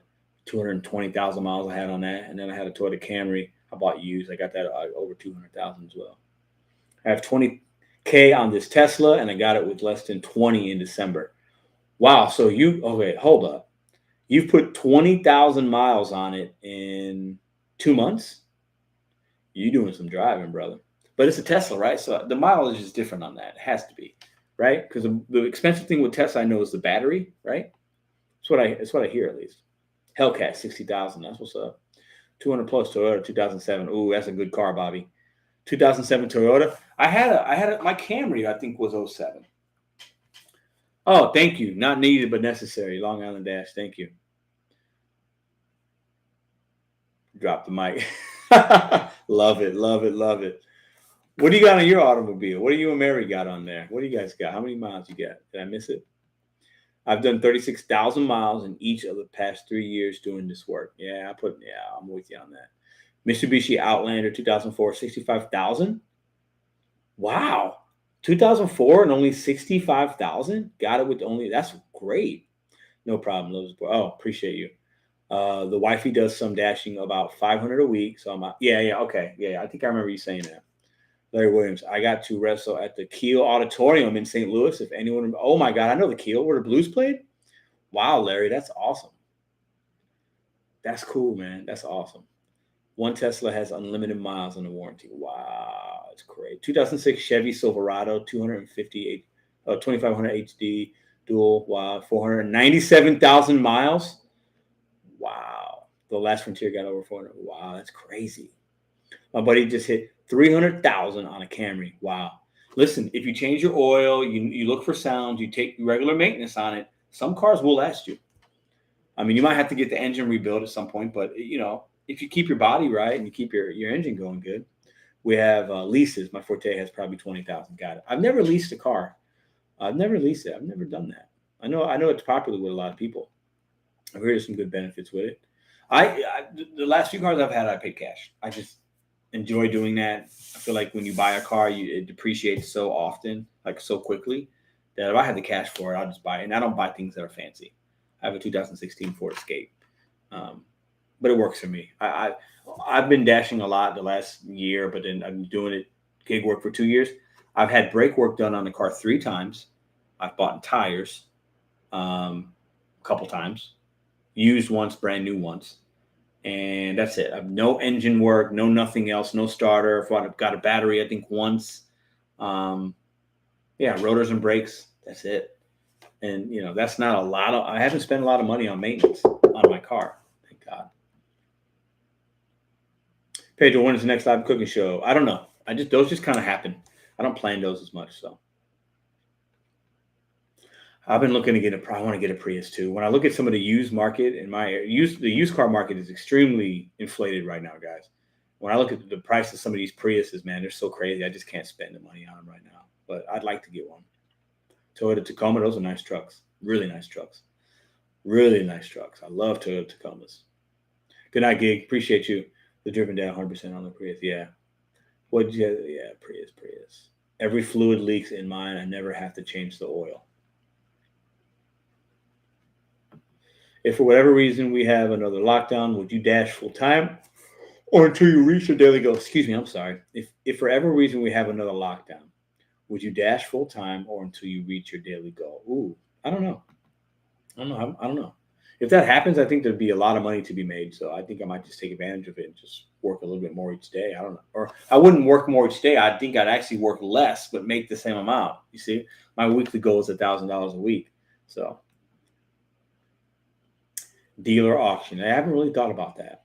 I've been so focused on getting this house that the car thing will be kind of something I look at in the summertime, I think, because by then we'll have everything kind of settled and done, and a few things in the house we're going to kind of redo a little bit. It's ready to move in. It's move-in ready, but there's some things we're going to spruce up and kind of do ourselves and cosmetically, but yeah, I don't think we're down for another lockdown either. I don't think it's going to happen. Well, actually, in my city and county, mandates go away tomorrow. Face mask mandates, and we were one of the stricter. Like our county's been really strict, and city for the last year and a half. So that's getting ready to go away. It'll be suggested at places, but the mask can kind of come off as far as being mandated. So, and our rates have been going down and stuff like that. So I don't know. All right. So I appreciate you all for being here. We're at a little over 2 hours, 2.5 hours. You guys are fantastic. We covered a lot today. We talked about some cool stuff. The vibes were high. Appreciate you guys all the time. Don't forget to hit the like button on the way out. I'll have a video coming out tomorrow at 8:30. I have no topics in mind. It'll be a ride along. I show you guys what happens on the road, the good, the bad, the ugly. That'll be coming up, and something usually happens in the middle of my ride along, and that the channel, the thumbnails usually be described about something that I ran into, good, bad, or indifferent, or a news topic or whatever. You guys are fantastic. Appreciate you guys ending your week with me, starting a new week next week. BetonYou set goals one day at a time. Only you can control what's going on and what you got going on in your life right now. So get up every day, make it the best that you can. I know that's really cheesy, but I believe that because I'm living it. And I think there's a lot to be said for that. Nobody's going to do it for you. You got to do it. You got to do it. You have to find in your market what people are willing to pay you to do, whether it's W-2 or gig work. You have to do that. And once you find it, make the best out of it. See you guys tomorrow.